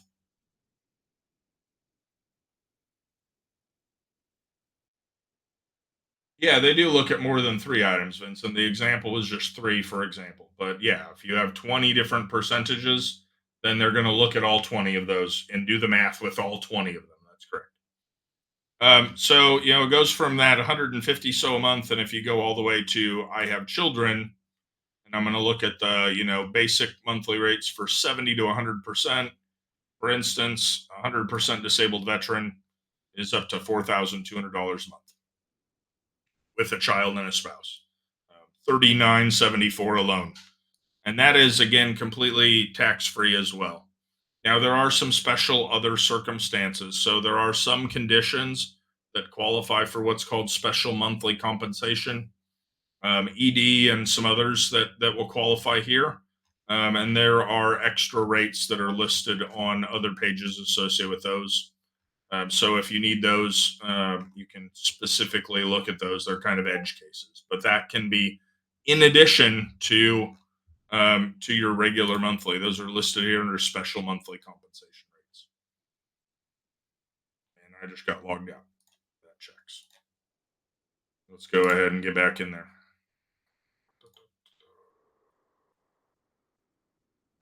Of course, I just lost the page I was on. Here we go. Disability compensation rates, special monthly compensation, right? So again, special ailments have what's called special monthly compensation, and that's an additional payout that could be added for specific things. You will have these on your letter if you qualify. Yeah, Jason brings up a great point. So I talk to a lot of veterans. I see it every day where veterans are commenting online that, they didn't want to go to the VA and apply for disability because they didn't feel like they deserved it as much as others. All I can really say to that is first, not all disabilities are visually apparent, right? We talk about mental health is just health, right? That's a prime example in today's world, right? Where there are disabilities for mental health. There are disabilities for other things that can be caused by the service that just aren't visually apparent, right? Just because you weren't in a war zone and got your knee blown off doesn't mean you're not qualified for VA compensation. The purpose of VA compensation, veterans who got sick or injured while serving in the military, and veterans whose service made an existing condition worse. That is the point of VA compensation, right? It is to take care of you, it is to pay you back for the sacrifice you made to your country. Um, they earmark an average amount for every single veteran that ever serves. So by you going and claiming your disability, that doesn't mean you're taking it from somebody else. If you deserve it, apply for it, please. Well worth your time. It can be life changing. Um, Now, we did talk a little bit about that 100% and what kind of you get at different levels. So let's talk about what percentages get you what from a federal VA standpoint. So there's this handy dandy image. This is pinned in the VA and benefits channel in our VetSec Slack, but you can also find this. I'll show you one great website that I use a lot where you can find this or the similar breakdown of it. I'll go ahead and zoom this in a little bit more. So if you have anything service connected, this is your total percentage on the left. If you have any service connected disability at 0%, then these are the things that you get, right? 10-point veteran preference and federal hiring. No cost healthcare and prescription drugs for service connected disabilities if income level limits are met. Right now, the VA is seeing anybody for your service connected disabilities. Travel allowance for scheduled appointments. So when you go to an appointment with the VA and you drive your own car there and back, you can file a travel claim and get your mileage reimbursed at the federal rate for mileage reimbursement. I literally did it this morning for an appointment I had on Tuesday. And then they direct deposit it to your bank account. It's like $20 for me to go to Seattle. Commissary and exchange privileges. You'll get a VA health identification card if you apply for VA health care. Now, one thing to note, VA healthcare is separate from VA compensation. There are two separate buckets in the VA. So once you are out, apply for VA healthcare as a veteran. You'll get a VA health identification card. You can actually get the ID card mailed to you. You can upload a picture, kind of like doing passports, and they'll mail it to you. Use of commissaries, exchange, MWR retail facilities, right? Waiver of your funding fee for a home loan. So this is a great benefit for anybody who's using their VA home loan. whatever that VA funding fee is. Mine was for the house that I bought was close to $30,000 in a funding fee. That was could be waived if you had a service connected disability. And then finally, burial and plot allowance.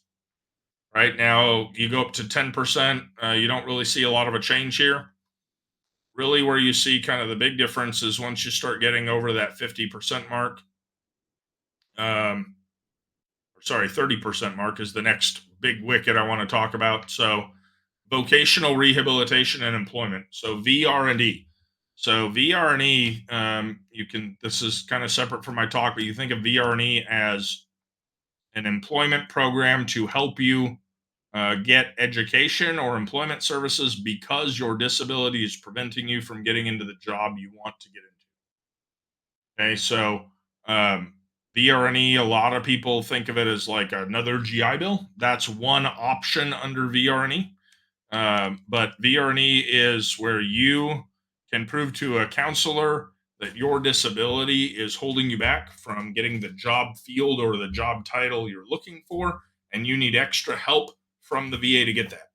That help could come in the form of paying for a degree program or a SANS course or you name it, right? That is, and that does not use your GI Bill, completely separate program. Okay, so that's one at the 30% mark.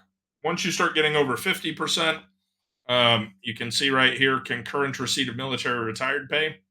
So if you are retired from the military and you're rated below 50%, then basically you get a chunk of your retirement tax free up to that payment amount. If you're 50% rated or higher, then you get the VA payment in addition to your military pension. So 50% typically, a big mark that people who are applying for their disability are shooting for with their legitimate ailments. Um, Above that, we start seeing some other things, but really, when you get above 50%, right, you see the no cost healthcare and prescription meds go from for service connected disabilities to just in general. So, no cost healthcare and prescription meds for any of your ailments if you're 50% disabled or higher. That's just any healthcare period. It doesn't even have to be something that's listed in your letter as a service connected disability. Okay, and then let's talk about 100%. So you see 100% here gets you no cost dental care. I know there was one question that somebody had about does it have to be 100%? And so let's go ahead and take a look at that as well. And I like using the Google, so we're going to do that as well. First link, VA dental care. Okay, so this is the eligibility requirements. If I have a service connected dental disability for which I get compensation, then you're highest priority and you can get any needed dental care. If you have 100% disabled, then you also qualify for any needed dental care as long as it's not temporary rating. So some people will get a temporary rating of 100% while they have a surgery. Once the recovery's done, it'll go back down, things like that. Unemployable, unable to work, and get disability 100% due to service connected conditions. Same thing, right? You get any needed care. If you served on active duty for 90 days or more during the Persian Gulf, then you're class 2 and you can get one time dental care. VA dental care provider has concluded that your condition is linked to a service connected condition and is making that condition worse. Then you might get dental care to treat those conditions. Right? And there's a few others here as well, but those are generally it. So for the most part, you have to be 100%, but there are some other wickets that would apply. Like if you have a dental injury that you have a claim for and you're getting compensated, then you get dental care. Period. All right, let's go back over to the chat briefly. So VRNE, John, I'm glad you had a great experience with it. Jason, same for you. I've heard it's very counselor dependent. The trick is not really the trick, but the method is really, discussing how your disability is preventing you from moving into the career field you want, and how what you're asking for will help you get there. Really, that's the thing. It's to enable the employment aspect into the field you want.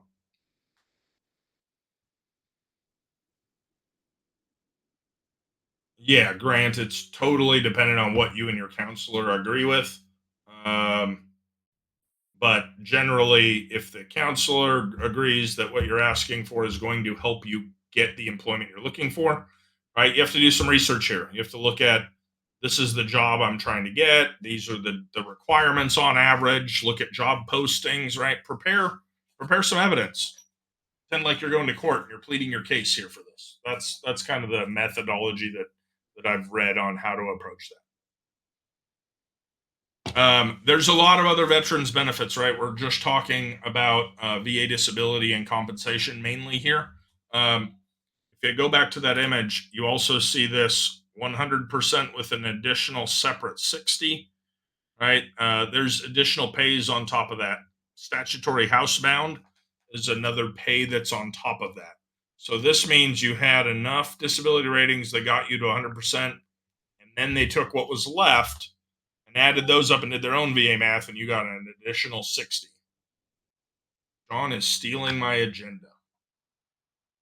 Mike, for mine, they looked at, did I have a sleep study done while I was in the service? And then was I prescribed a CPAP while I was in the service? And was I using the CPAP machine? Which the metric that they were looking for was at least on average, they probably get this wrong, but it was on average 6 hours or greater a night, I believe, and on average at least 4 days a week, something to that effect. There were some metrics there, but basically, did it happen while I was in the service? Was I using it? Yeah. Corey, I don't have time to touch all 50 states, but if you throw a state in, we'll look it up together for sure. I do have another hour and 10 minutes here still, so we can dive in on state benefits, which John Stoner mentioned. That was going to be my next topic, but we can also look at individual states as well. The last thing I want to talk about on this chart, CHAMP VA. So it says must be considered permanent. Okay, so also dependents education assistance must be considered permanent. So these are two things that I specifically want to touch on with everybody here. And then if I missed your topic in the chat, throw it back out. These two are super important. So if you are a military veteran and you are 100% rated and it is considered to be a permanent rating, then you are eligible for CHAMP VA, which is basically health insurance for your family because you are a 100% permanent disabled veteran. Now, you are only eligible for CHAMP VA if you are not eligible for TRICARE. So this does not apply to military retirees. But if you are a veteran, not a retiree, and you are 100% permanently disabled, you are eligible for health insurance for your family. And then obviously you can get your health care through the VA. Okay, so that's an amazing benefit. Take advantage of it if you are. Second one, dependents education assistance. So this is one I do want to spend some time actually going into because it is another life-changing benefit. We're going to go to education and training, education and career benefits for family members, survivors and dependents educational assistance. Okay, so this is called Chapter 35. If you're the child or spouse of a veteran who has died, is captured missing, or is permanently and totally disabled, then you may be eligible for Chapter 35. Okay, so what Chapter 35 is, and there's a flow chart here to read through. What Chapter 35 is a benefit paid for from the VA directly to that dependent while they're in school. Okay? There's no limit here on how many dependents. The limit is 36 months per dependent while they're in school. They do prorate it if you're, if the school ended on like the 20th of the month, things like that. And they pay it based on whether they're full time or not. But it's an amazing benefit. So let me scroll down. And if you find the dates here really quick. Um, okay, so for children, if they became eligible for those benefits after August of 2023, or turned 18 on or after 2023, or completed high school on or after 2023, then they're going to be eligible and there's no time limit. But if they became eligible before that, then they have 8 years. That's generally the rule. Spouses, it's uh, after 2023, no time limit. Before 2023, most cases they end after 10 years. But if the veteran is rated permanent and total and then they die, they add another 10 years. Um, and if the member died on active duty, then it's a flat 20 years. In most cases, 20-year max. Okay, so the benefits, up to 36 months. Basically, if the school is approved for the GI Bill, then they're approved for Chapter 35. You have to verify your enrollment and they send you the check. And let's go to that page. So, again, this is a flat rate. It goes directly from the school to the dependent. Doesn't go to the school, like the school doesn't take the tuition out of it. It goes directly to the person. Here are the rates. $1,574 for every full month that they're enrolled full time. Okay, so think of that. $1,600 a month for every dependent of yours for 3 years while they're in school. That's life changing money, right? When you think about it, that's what 18,000, little over $18,000 a year per person per year for 3 years. Okay, so that's Chapter 35. Any questions on Chapter 35 before we move on to states benefits? I'm waiting for somebody to say, my letter says I'm 100%. How do I know if it's permanent or not?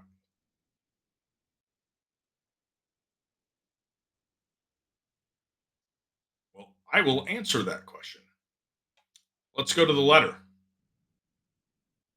Go to the very top, and we're looking at the letter, and you don't even see a percentage here, right? You just see all this stuff, all this stuff, all this stuff. And we're going to scroll down and we're going to speed past that. And right here, so between all of the denied stuff and all of the approved stuff is this phrase: basic eligibility to dependents educational assistance based on permanent and total disability is established from date. That is how you know if you are permanent and total. Okay. There's a couple of other things that I want to mention about your ratings while we're chatting about this topic, and then we'll get into state benefits, I promise. Um, First, if you are permanent and total, that means that they won't reopen your claim if you don't file for extra disability. Okay. The only reason I would consider filing for additional disability if I was already 100% permanent and total is if I had an ailment that got me that special monthly pay bonus or got me up to the 60 additional percent for housebound, which is extra money. Not a lot, but it makes a difference. It's a few $100s a month. Other than that, I probably wouldn't file because guess what? If it's on the letter or not, you still get VA health care for it. You can get treated for it. I have been diagnosed with additional ailments since I got out of the service that I'm getting treatment for at the VA, and they do a really good job. Jason, I'm going to ask you to qualify that. Like, does it disqualify you for stuff outside of the VA? Like, what do you mean? And then I'll keep chatting about this while you answer that. So, if you're permanent and total, the only reason they would reopen your claim is if you put an additional claim in, asked for something extra, or if they think you committed fraud. That's it. Okay.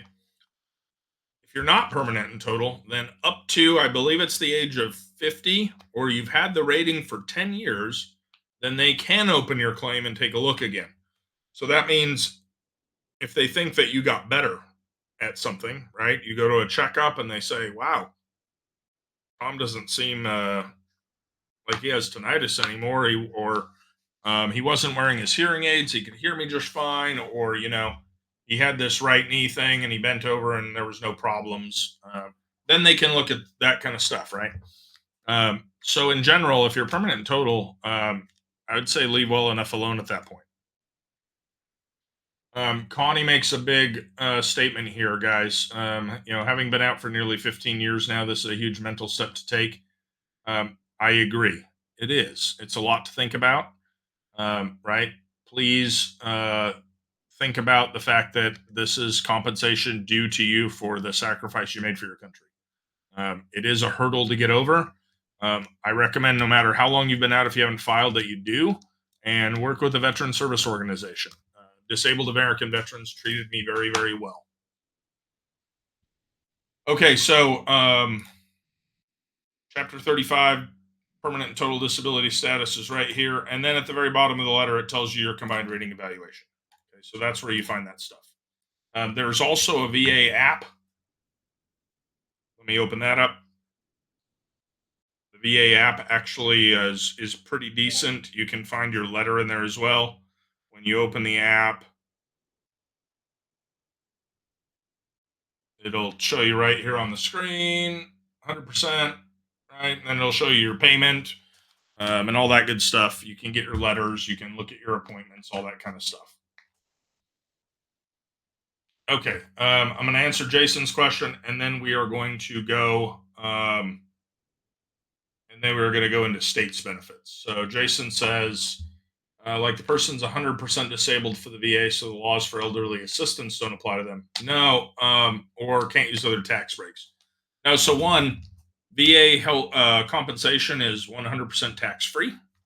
It doesn't get calculated into anything else, right? You can be getting your military retirement and your VA pension, and when you get in your mid 60s and claim Social Security, right, you can be collecting that too, right? The VA compensation is purely compensation for the reduced quality of life you have because of ailments that were incurred or aggravated as a result of your military service. You are not required to tell anybody that you're getting VA disability, unless there's a specific question on a form. I haven't seen one yet. Uh, so yeah, feel free to take advantage of all the things that you can take advantage of. Mary, is it a normal process to have up to 4 C&P for mental exam? I would imagine it depends on what the claim is. PTSD is its own separate DBQ, disability benefits questionnaire. So they could send you to a specific specialist for that. Traumatic brain injuries also falls under its own kind of unique category. While we're on that topic, before we get to states, though, let's talk briefly about mental health and how it's rated. So if I just search again, VA CFR 38 mental health, the big thing to note here is that, yeah, John says you don't have to list VA disability as income if you don't want to. You can list it as qualifying income for like a loan. It's not taxable. But if you're ever asked, like when you fill out your taxes, like you're not going to get whatever the damn end of the year thing is, W-2 on it, right? You're not going to get any paperwork on it. It's non-taxable income. Any place that is asking about your taxable income, you don't have to do anything with your VA income. So mental health, the big thing that I'd like everyone to know about how they rate mental health is they combine everything. Okay, so there's one mental health DBQ, and they kind of lump everything together, and they're looking at the symptoms, the impairment. So keywords, things that'll be on the DBQ when you look at it. For instance, if you suffer from panic attacks, but they are weekly or less often, let's just say that's the symptom and nothing else, then if it's weekly or less, it's going to be no more than 30%, assuming there's nothing else. But if panic attacks are more than once a week on average, then 50% or more, right? So again, things to think about when you're looking at how you answer questions, right? Um, you get up to 70%, and look at the difference here. You know, occupational and social impairment is how all of these start, but this says deficiencies in most areas. This says reduced reliability and productivity due to some of these symptoms. This says occasional decrease. So it's about frequency in some cases, right? Um, routine behavior, self care, and conversation normal, but up here, neglect of personal appearance and hygiene, right? Things like that. So mental health all gets created together. The separate things, eating disorders is a separate topic. That's its own rating as well.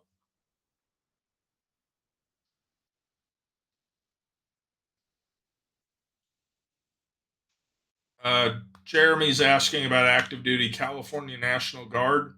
I don't have experience in that realm. Please send me a message in the VetSec Slack and we'll dive in and take a look at that. I'm happy to help you offline on that. Okay, so we've talked about federal benefits, right? We've talked about compensation and pension. We've talked about Chapter 35 or dependents education assistance. We've talked about VA math. We've talked about the CFRs. We've talked about the disability benefits questionnaires and the process. The last piece of the process, after you finish all those exams, is you're going to come close to your EOS and you're going to get your DD 214. You're going to upload it. And then when you go to the VA site, I'll go ahead and sign in while we're doing this. And I'll show you what the final kind of notice looks like. And then we'll dive in on states benefits, I promise. We still have almost an hour left, so we're good. While I am pulling this up for people to see what that final notice from the VA looks like, if you have questions, throw them in the chat.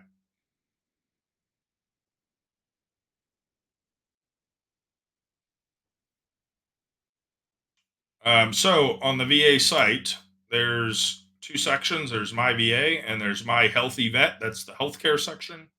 Under My VA, when you're looking at your compensation, right, check your claim. This is kind of what it looks like. And these will have dates when it's on that step, right? Claim was received, initial review. Those will happen right away when you fill out with the DAV or whatever VSO you use. And it'll sit in evidence gathering for a long time. Once you upload your DD 214, then it'll go to preparation for notification.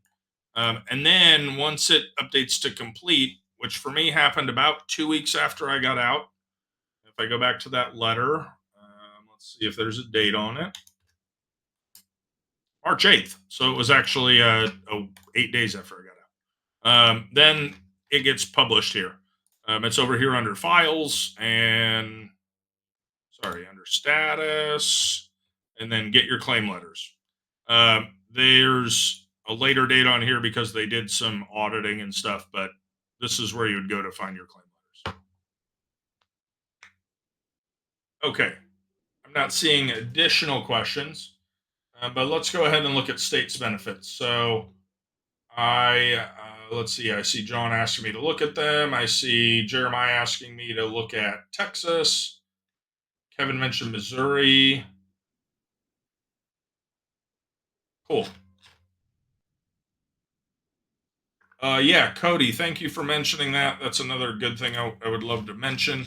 So when you scroll down, it does tell you in here who your dependents are, what date they're effective, and then it tells you when they're going to take them off. So, for instance, my son Cooper is going to get removed from this letter on October 17th of 2029 because he'll be 18, assuming he's not in school, right? So, and that's an automatic thing. If your status changes with any of those, you need to update that with the VA yourself. They will recoup it. And it kind of tells you when the pays will change, what they'll change to, etc. Okay. So we have Texas, North Carolina, and I'm going to start with the best state, Washington. So every state has their own Department of Veterans Affairs or something similar. We'll search for these others here in just a minute. But things to go through here, just find their Veterans Benefits page, right? If I click on benefits available to service-connected disabled veterans here, it basically gives that same image that I was showing everyone before. These are all the federal benefits, but it also adds the state ones in here. So, by the way, if you're 0% disabled, free national park access, tells you how to do that right here. Washington State, 30%. You have a Washington State Parks lifetime pass. You also have reduced fishing and hunting licenses. Washington State, if you're at 40%, you get regional reduced fare permits. So that's mass transit discounts there. I take advantage of that one myself personally. For our light rail in Washington State, it's $3 each way to ride the light rail. For me, it's only $1 each way.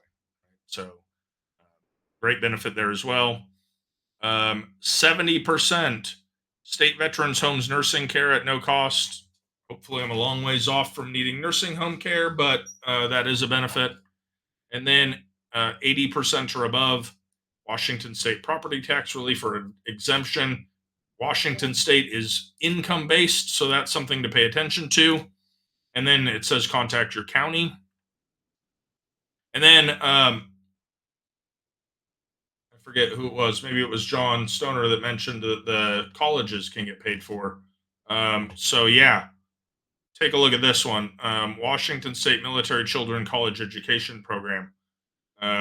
State law requires state colleges to waive all undergraduate tuition and fees of eligible dependents of eligible veterans up to 250 quarter credits or equivalent semesters. And then there's a tuition waiver law for veterans that gives us a discount for the veteran themselves. So that's in addition to the Chapter 35 benefit, guys. So, think of that. You're serving your country, you have the GI Bill. Maybe you transferred it to your dependents, maybe you didn't. You're 100% permanent in total. And now, as a result of that, your children can go to college, get their undergraduate tuition free, and get $1,500 a month while they're doing so from the VA. $18,000 a year, right? Like that, again, like life-changing benefits, right? Definitely go investigate these things. Please, you have earned them. Like, trust me, like I served in submarines. I wasn't in a war zone. Didn't get my leg blown off, right? We all served our country. If you served honorably, you deserve the benefits that they promised you when you enlisted. This is some of those. All right. So Texas, then North Carolina. So I'm just going to search state of Texas veteran benefits. And I'm not just going to look at Veterans United Home Loans. I'm going to look at the Texas Veterans Commission. This looks legit. So this is tvc.texas.gov. I'll even go to their website. So let's see. What do they have? About claims. Disability compensation. So this is generally an overview here. Let's go back to their state veterans benefits pamphlet here. So we'll go ahead and blow this up.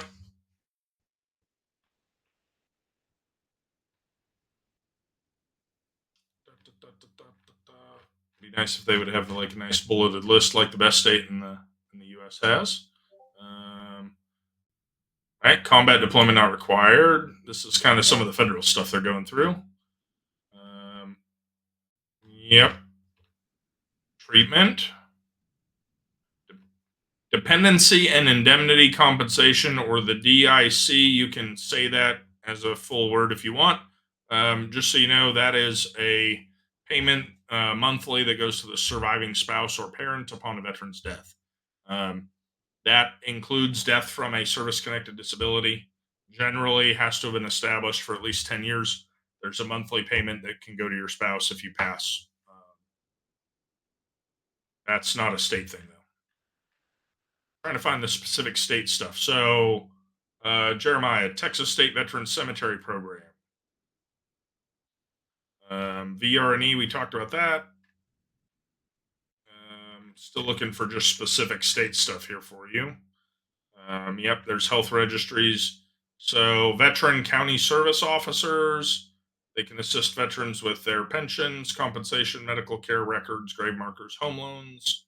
Some counties might have funds to help you with temporary shelter, utilities, food, health supplies, medical, dental, job placement, counseling, transportation. Veterans Employment Services, 75 cities in Texas. Work with the Texas Workforce Commission.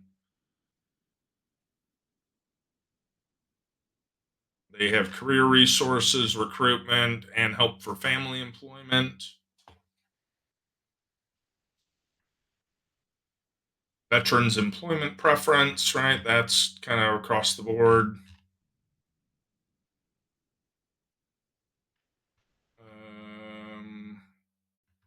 Hazelwood is the big one I know of, right? So here, state of Texas benefit qualified veteran spouses and dependents, 150 hours of tuition, including fees, does not include living expenses, books, or supplies. But if you're permanent and total as well, then you also get Chapter 35 uh, to pay the $1,570 something dollars a month. And this booklet says how to apply. Here's your federal benefits. They have a veteran entrepreneur program. So this is going to be um, personalized business assistance for starting up a business to growth and exit. They have a fund for veterans assistance, reimbursement grants to nonprofits that are providing direct service to Texas veterans. So a little bit more there. Healthcare advocacy program. All right, so I hope the takeaway here is that hey, everybody recognize every state does have benefits specifically for veterans. They have a specific veterans mental health department, peer-to-peer support network, women veterans program for Texas women veterans and their benefits, veteran state benefits. So 60% disabled, Texas driver's license or ID card free of charge. And that's also going to touch on license plates as well, hunting and fishing license, property tax exemption. They can't, medical facilities can't charge you for medical records, state park admission, free recording of discharge. So that's where they'll put your DD 214 on their file in case that you lose yours. Yeah, so that's the majority of it. All right, Mary's asking for North Carolina. So let's see if we can find North Carolina State Veteran Benefits. So they have a Department of Military Affairs. We'll go to Services. We'll go to Benefits.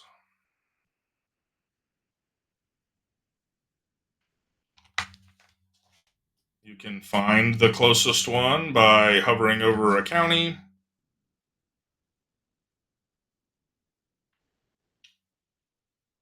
Looks like we're going to have to go line by line here. So, military and veteran license plates. And an application for them. Hunting and fishing license. Veteran, so let's see, 50% or more disabled. You got hunting and fishing licenses. North Carolina State Veterans Homes, Veterans Cemetery Program. Let's touch on the big one, which is probably going to be the property tax relief. So, must be a veteran or never remarried spouse of a veteran. Honorable. 100%. And they exempt the first $45,000 of your assessed real property value, right? So you're still going to pay some of it, but definitely helps, right? Every little bit helps here. And you have to file probably every year, would be my guess. Given that they're putting this in big bold red letters. And yeah, if you served in the armed forces at all, you are a veteran. They also have scholarships. North Carolina Scholarship for Children of Wartime Veterans. So there's another thing that you can look at for your children. Another thing to consider if you're on the entrepreneurial track, service to service disabled veteran owned business program, right? So, Defense Logistics and other federal agencies set aside certain contracts that can only be awarded to service disabled veteran owned small businesses. If you own a small business or you control at least greater than 50% of it, then you can get certified and you can apply for contract work for your business and win contracts that the government, don't mind that noise, you can win contracts that the government has set aside for you. And you get preference. It's just like veterans hiring preference, but it's for businesses owned by veterans as well. There's a certification process through the Small Business Administration. They have a program called VetCert that they walk you through, and you can get certified and you can win contracts and do work for the government, through your small business. Sorry, Zobes. Okay, we have about 40 minutes to go before some trivia gets on. So, what else can we go through? Really, honestly, kind of the sky's the limit. Let's see, we talked about the claims, Chapter 35, dependents education assistance. We talked through some ailments. Chapter 31, Chapter 33, and GI. Oh, man. So, I'm going to be honest, I'm not a GI Bill, Montgomery GI Bill expert. But we can certainly talk about some of that stuff. So, dependents education assistance, that is Chapter 35. That is the $1,500-ish per month to all of your dependents for 36 months while they're full time in school. So that's Chapter 35. Let's go back to VA benefits, and we can just kind of talk through some of this stuff together. I have not actually used my GI Bill yet. Veteran readiness and employment, or vocational rehab and employment, is another way that you've heard that talked about before. That's Chapter 31. So this is I'm a disabled veteran, and there is something that I have found that will help me overcome my disability and get into the job I want to get into. So this is where you hear people like talk about like the free GI Bill or the extra GI Bill. It's employment assistance to get past a service connected disability. It can be all sorts of things, but a lot of people are using it for kind of the re-employment track, right? This is giving you educational benefits. So again, this is something that you meet with the counselor about. It was talked about in the chat earlier. Meet with the counselor, you kind of prove the need, and they can grant that. And it doesn't touch on your GI Bill either. Okay, so that's a great service as well. There are other tracks in VRNE. So help with self-employment, starting your own business. Employment through long-term services. This is the education or training. Independent living. So a lot of stuff here. It's a really flexible program. You just have to approach it with the mindset of I'm trying to prove, that my disability is impairing me from getting into the career I want, and here's what I want that'll help me overcome that. So you have to do research on the job you're trying to get into, what those requirements are, where you currently sit, et cetera, et cetera. Okay, so that's VRNE, so that's Chapter 31. Let's get into the education side. So GI Bill benefits. So there's kind of two GI Bills, right? There's post 9/11. Anybody who served on active duty after 9/11. Before that was the Montgomery GI Bill.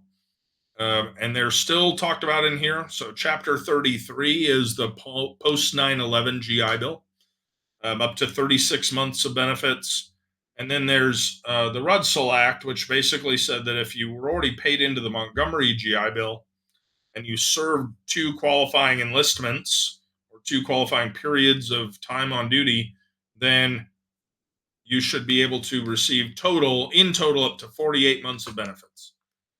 So there is a way that you can go in and apply for a review of your record. And if so, then they can grant you an additional 12 months of benefits. Before that, they were capping anybody at 36 months. From my understanding, in general, post 9/11 GI Bill is going to pay up to the maximum in-state public tuition in your state that you're going for, right? And they have these little blue flow charts of eligibility as well. Um,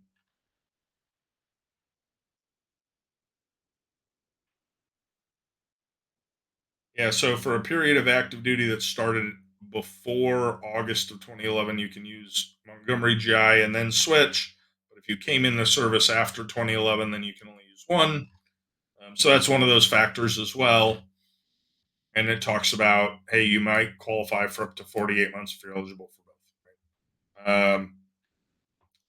Generally, post 9/11 will pay up to the maximum in-state tuition, public tuition, and it'll give you the housing allowance. Yeah, let me drop that in the chat here. There you go. So that was the Defense Logistics Agency. You also will find the resource there on the small business admin. Yeah, so this is kind of what the post 9/11, right? Tuition and fees. It'll pay for books and supplies. They can pay you for a tutor, and they'll give you a housing allowance, right? And it's based on the zip code that the school's in. If you're going in person, if not, then it's based on if you're all online, then it's a flat rate. I think it's based on the E5 rate, 50% of it or something like that. So that's post 9/11. And then Montgomery GI can be used for more vocational training, is my understanding of it as well. And there's a rate that Montgomery GI pays out. And this goes through the payment rates for it. So type of education, how many courses you're paid for, and this is a rate that I believe, Jason, correct me if I'm wrong. They'll pay. I think it's just up to this rate, and there's nothing else on top of that. But I think they pay it directly to you as well, right? Yeah, Montgomery pays you. Post 9/11 pays the school directly. Yep. Post 9/11, right, pays the college or the school. You don't get any extra other than the housing allowance. Montgomery pays you directly, up to it looks like $2,500 a month. So those are a lot of different education benefits. Jason also mentioned Yellow Ribbon. So there's a program called the Yellow Ribbon Program where if you are going to a school that is a Yellow Ribbon participant, they will take your GI Bill and they'll basically give you a grant of extra money to cover the rest of the tuition costs.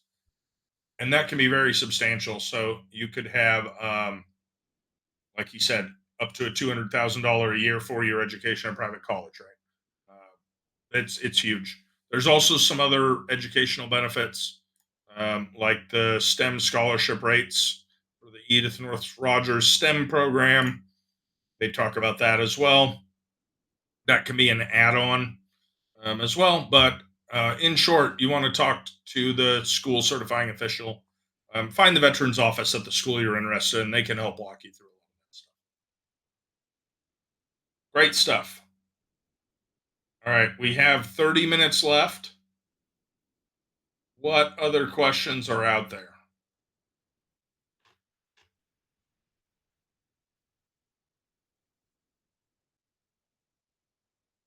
Like I said, sky's the limit. If we want to go through situations, we can. If there's other ailments you want me to pull up the rating charts for, we can do that.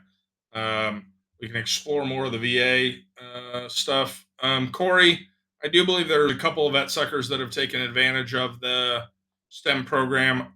I personally don't know any off the top of my head, but I do believe I've seen chat about it in the vet suck Slack before. So I would post your question there for sure.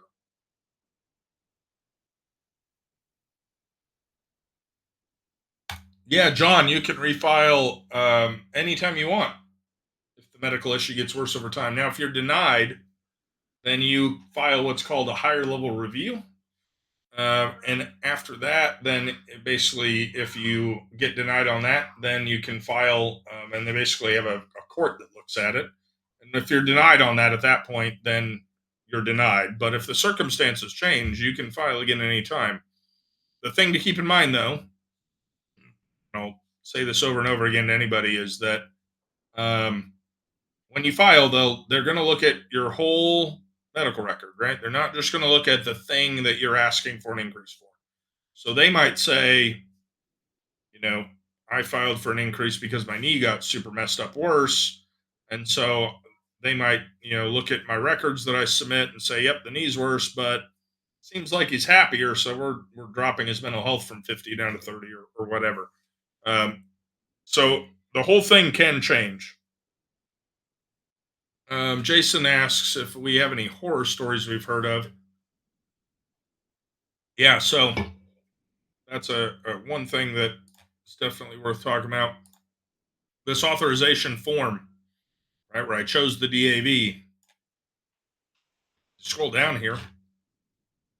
The VA on the form gives you a list of what are the recognized organizations that can help prep, present, and go after claims to the VA. Please only use one of these. Please don't go for outside people who don't have experience or are going to want to charge you, things like that. Now, if you go through one of these and you don't get the help you're looking for and you're really trying to, do that final push, yeah, I do know people who have gone to disability lawyers specifically to try and get this, get their rating bumped up. I know people that have had success in that. I know people that haven't. Most of the reputable ones will say, hey, if you go from 90 to 100, then I'll only take a percentage of what the increase would be for the first year. So if it's, say you get an increase of $1,000 a month for a year, that's 12 grand. They'll say I'll take 10% of that or whatever. But start here, please. Start with recognized service organizations. And just like VetSec, consider joining them if they helped you.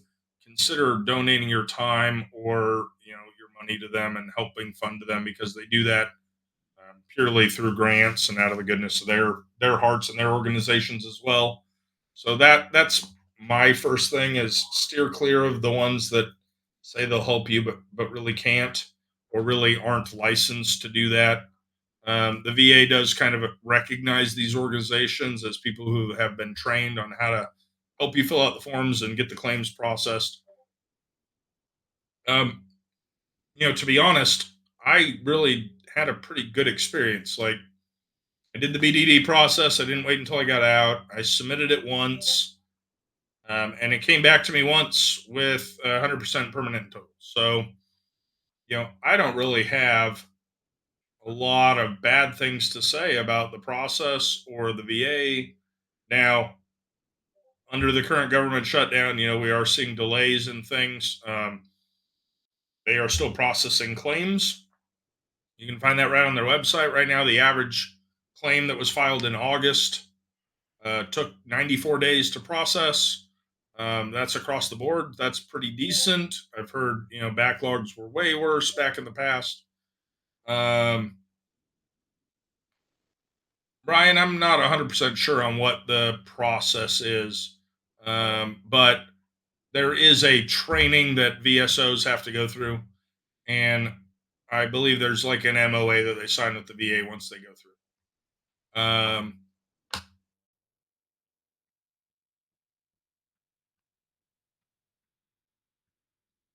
Yeah, Kevin. So, you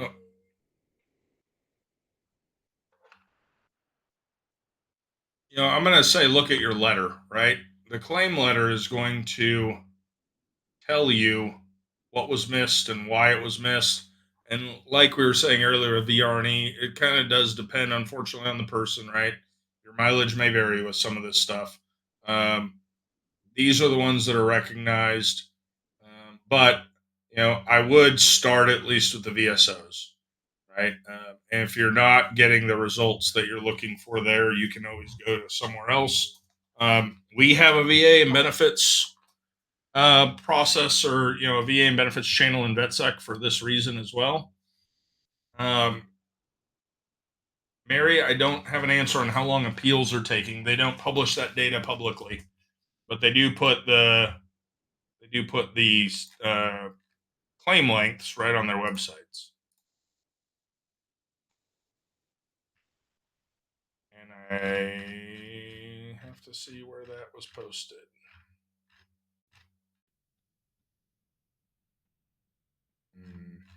It was on one of the pages on here. 94 days is the average. How to file a claim? Yeah, here you go.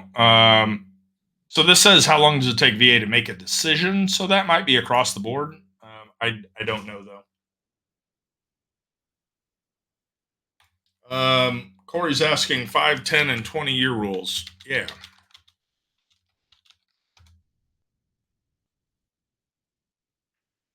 So we're not going to find a clear cut thing other than this one document from the VA. So protected ratings. This is a Word doc, and it does refer to the 38 CFRs. So in general, don't reduce anybody's evaluation that has been at or above the level for 20 years or more, except in the case of fraud.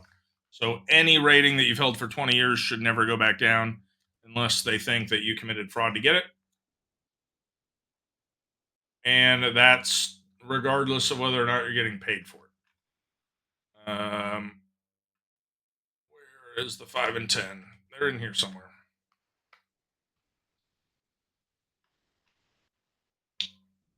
But that means even if they made a mistake, right, and gave you a higher rating, as long as it wasn't fraudulent, they're not going to lower it after that.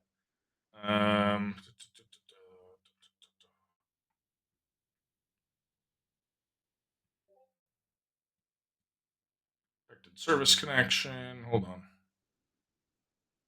on. So 10-year period. So that's protection of something being service connected. So they won't take something from being service connected to not service connected if it's been in effect for 10 years or more, unless it was fraudulent or you were like not honorably discharged. And that's the date of service connection. So 20 years, they won't reduce the rating. 10 years, they won't disconnect the service. And then same thing, permanent and total. Whoops. Permanent and total, they won't remove that for pension purposes if it's been enforced for 20 years or more, unless it's fraud. And I'm not actually seeing the 5-year one in here. I'll have to take a look at that one or get back to you on that. Let's see. Kevin says first appeal, they didn't include the Nexus letter. VSO appealed without actually reading the Nexus. Less than a week later, it was denied. Yeah, so my experience, Kevin, with the VSO themselves is really they went through my medical record and gave me a list of stuff that they said I should put on the form. That was really all they did for me, right? I read the CFRs, I read the DBQs, I prepped for the appointments, I uploaded my DD 214. I think I sent that to them because they're supposed to be the ones that communicate. But really, all they did was look through my record and say, "Hey, here's all the things I found. You might want to double check." And they told me how to fill out the forms. They aren't the make or break on the file.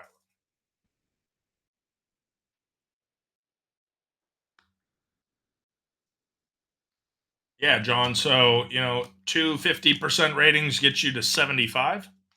But then once you're at 75, let's say you're going to need like 110% ratings, right? You need a few big ones and then a combo of the rest. Going through mine, again, if I go back to that claim letter and go up here to the top, right, I have 250s, a 30, 220s, and 1, 2, 3, 4, 5, 6, 7, 8, 9, 10, 11, 12, 12 10s. Right? So it's all about that percentage of a human that's left over, right? They take the percentage of that leftover percent. And yeah, as Jason said, don't defraud the VA, right? Not worth it. They will find out. Good chance, anyways. What else do we have?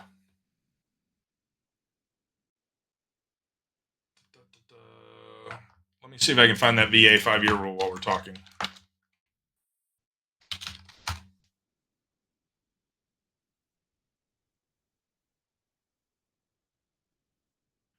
Yeah, so this says, hey, they can flat out decide to reevaluate you within 5 years. That's without you applying for an increase or anything. If they think that the condition should get better over time, basically.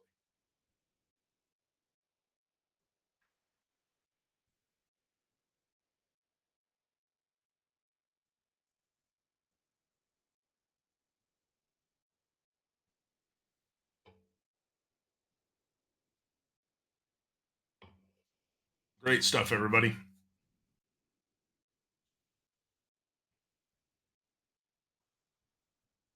Any other states anybody wants me to look up? Anything else we can go over? There really is a lot out there, right? A lot of benefits. In my state, the education assistance for dependents. My wife went to college, right, back to school, free of charge through Washington State. So that was an awesome benefit for her. My kids, I know that when they turn of age and they want to go to school, they'll be able to. Right? So a lot of Yeah, stuff out there. I think I definitely missed some educational benefits for my daughter that I learned about today. And unfortunately, there's no back pay. Yeah. Interesting. Tom, this has been fantastic. I just figured I would jump back in here if we're getting some other Yeah, questions and please. things.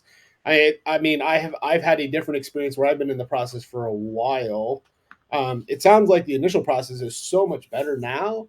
It was definitely a year. It was like 364 days. Like I know that's right around a year, but that was like when I was getting out, you would finally get your decision and then get like a year of pay for whatever the disability was. It was pretty crazy. Um, and I've done two refiles. I don't know if what the right term is on existing conditions. Well, I've done Yep. one new claim. And for me, that was a PTSD claim. So I had been out for about 13 years before I finally put in a claim for PTSD. And then I recently tried to refile for the asthma. They bumped it up like a little bit. And it was like, no, guys, you don't understand. Like I went to London on vacation and was in the hospital in London. Like Oh, it's bad. Yeah, it's pretty bad. I just had influenza A and was in the ER and urgent care because when I get that, my lungs just go. yep, yep. So I think with that is I just need to put like a stronger case for it because the problem is like when I'm healthy, I go in and then you do the little air test and they're You do like, the test, and then there's no problem. Yep. and it was like, no, but in the CFR now I've read there's other things that they should be taking into consideration, like how many times you've been issued steroids or how many times you've actually been treated for the asthma issue. So I think I need to just Yeah, like gather I've those learned, records. Yep. yeah, yeah, Kevin actually brings up a really good thing that I want to mention. For those of you that have been out for a while and are thinking about jumping this hurdle and taking the time to put in, an easy thing you can do today or the next day or two is go on the website and log in and submit an intent to file. So that just means that you are saying, hey, I am going to file in the future. If you do that and then you actually do submit a claim within the next year of your intent to file, if they approve any disabilities on that claim, they will back pay you to the day of your intent to file. So that's more money in the pocket, right? Even if you take 9 months to get the claim together, you put in the intent to file today, they'll back pay you from today. So definitely worth it. Jason says, "What's my reason for being here? My most important takeaway?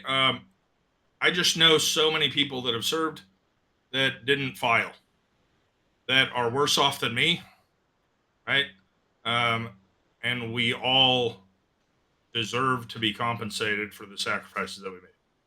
Plain and simple. That's it. That's the only reason I'm here doing this, is because I want to share the knowledge with as many people as possible." yeah. I think a lot of people think it's very complicated to do, and I think it is definitely approachable for most people, even without a VSO.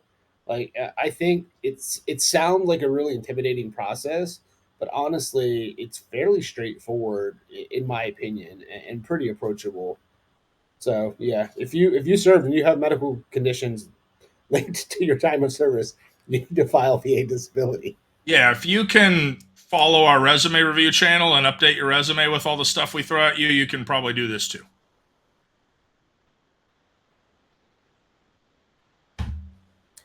Yeah, and I think one of the other things, this is the other thing, Tom, that I think a lot of people don't think about when they're in like their 30s or their 40s and like maybe their knee hurts or maybe they have some back pain. It was like, what will you be like when you're 75 or 80 years old? Yep. Right. And then if you never filed and you have all these medical issues that over 40 years accrued to be debilitating issues, you're not getting VA care because you didn't file when you felt okay or could tolerate whatever the issue was. And that's the other big thing. Like I talked to other veterans. Again, I had a conversation slash argument with my buddy about 2 months ago about this. And it's not really like, yes, money from the government, that's fantastic, right? Let's be honest. Great. Yep. But the point is, I have healthcare coverage in the future if I'm older because our healthcare is tied to our employment in this country. And like, what if I become 55 years old or 58 years old and I can't get affordable healthcare coverage because my healthcare's suddenly got worse and it's issues tied? Like, like Yeah. file Yeah. for your healthcare. 100%. You know, all the talk in the news right now about everybody's healthcare premiums going up. Guess who's not? Anybody who's just getting their healthcare through the VA, right? Like no cost healthcare. And all of a sudden you have these ailments that get worse and then you're trying to get better insurance and you can't because you have pre-existing disabilities or pre-existing conditions. Well, you know what? Go to the VA. So yeah, one thing on that too is if you're going to like an urgent care or any of those and you are connected to the VA system, one of the things I highly recommend is getting that Veterans Health ID card because then it tells that urgent care or emergency room to contact the VA to process your claim or your, the payment so that they get paid as opposed to charging your insurance if you have other medical insurance. The other thing too, because we do have just a minute left, if you are on the VA system and you go to an urgent care or God forbid you get hospitalized, go to the emergency room and get hospitalized, you have to notify the VA. There's a time limit for each one. For urgent care, it actually requires pre-authorization from the VA unless you go to a VA hospital. For an emergency room that's not a VA hospital, you have to tell the VA that you were at the emergency room within 72 hours of discharge or they don't have to pay the bill. And there's a really sad story up here in Washington of someone who was life flighted out of a hiking situation that went bad and they didn't tell the VA that they were hospitalized. They had no other health insurance. And unfortunately for them, they're fighting paying an $87,000 life flight bill right now. Right. So it's all on the VA's website. Just remember, if you ever go see somebody that's not the VA, you have to tell the VA about it. Like that's ASAP kind of thing. Yeah, and if we didn't go by your state as well, I know we looked at a number of states today. I mean, there are definitely benefits. I just looked in my state, and like, thank goodness I don't need some of those benefits right now. But at 100%, you don't pay property tax in Maryland, and at some percentage of rating in the county I'm in, if you make under a certain amount of money, you don't have to pay property tax, like for the county. So there's a lot of like, even at the county level, the benefits are going to change, which I just learned about today because I didn't realize like Maryland had different counties until we were in that section and I was taking a look while Tom was talking.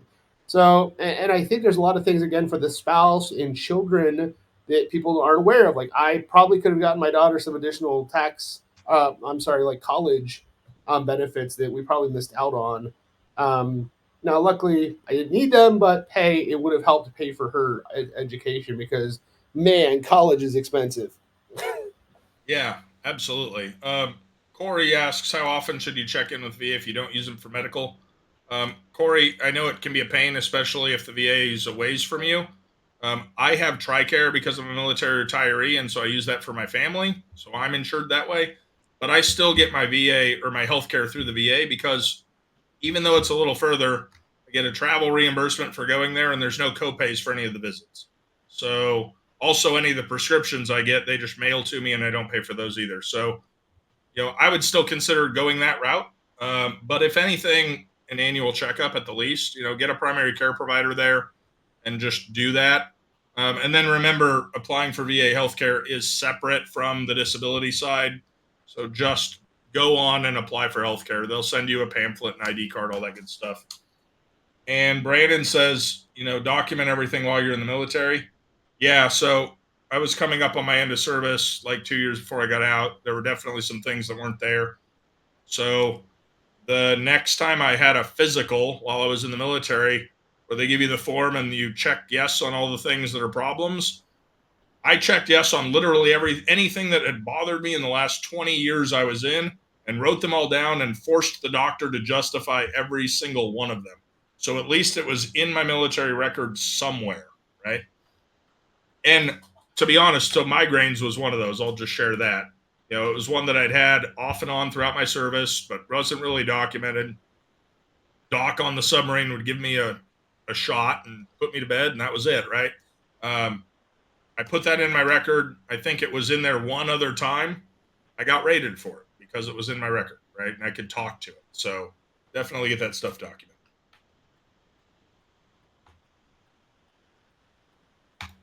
All right. I'm out, John. I'm gonna lose my voice if I keep going. So All right, Tom. Thank you so much. This was fantastic. I really appreciate your time here tonight. This was very beneficial for a lot of people. And then I will be doing my best to make sure all this goes up on our YouTube channel at some point. Thank you so much. Yeah, absolutely. If anybody has any last questions, if you're not a VetSec member and you're eligible, obviously join. You can ping the VA and benefits channel. You can DM me directly. If you're not a VetSec member, well, I guess if you're filing a VA claim, you have to be eligible to join VetSec. But if you have questions, you can also message me on LinkedIn as well. All right. Thanks, everybody. Thanks, have Tom. a great day. I'm going to end the broadcast real quickly just so we get to stop here in the recording, everybody. And then we'll bring trivia up with Zobes here in just a handful of minutes.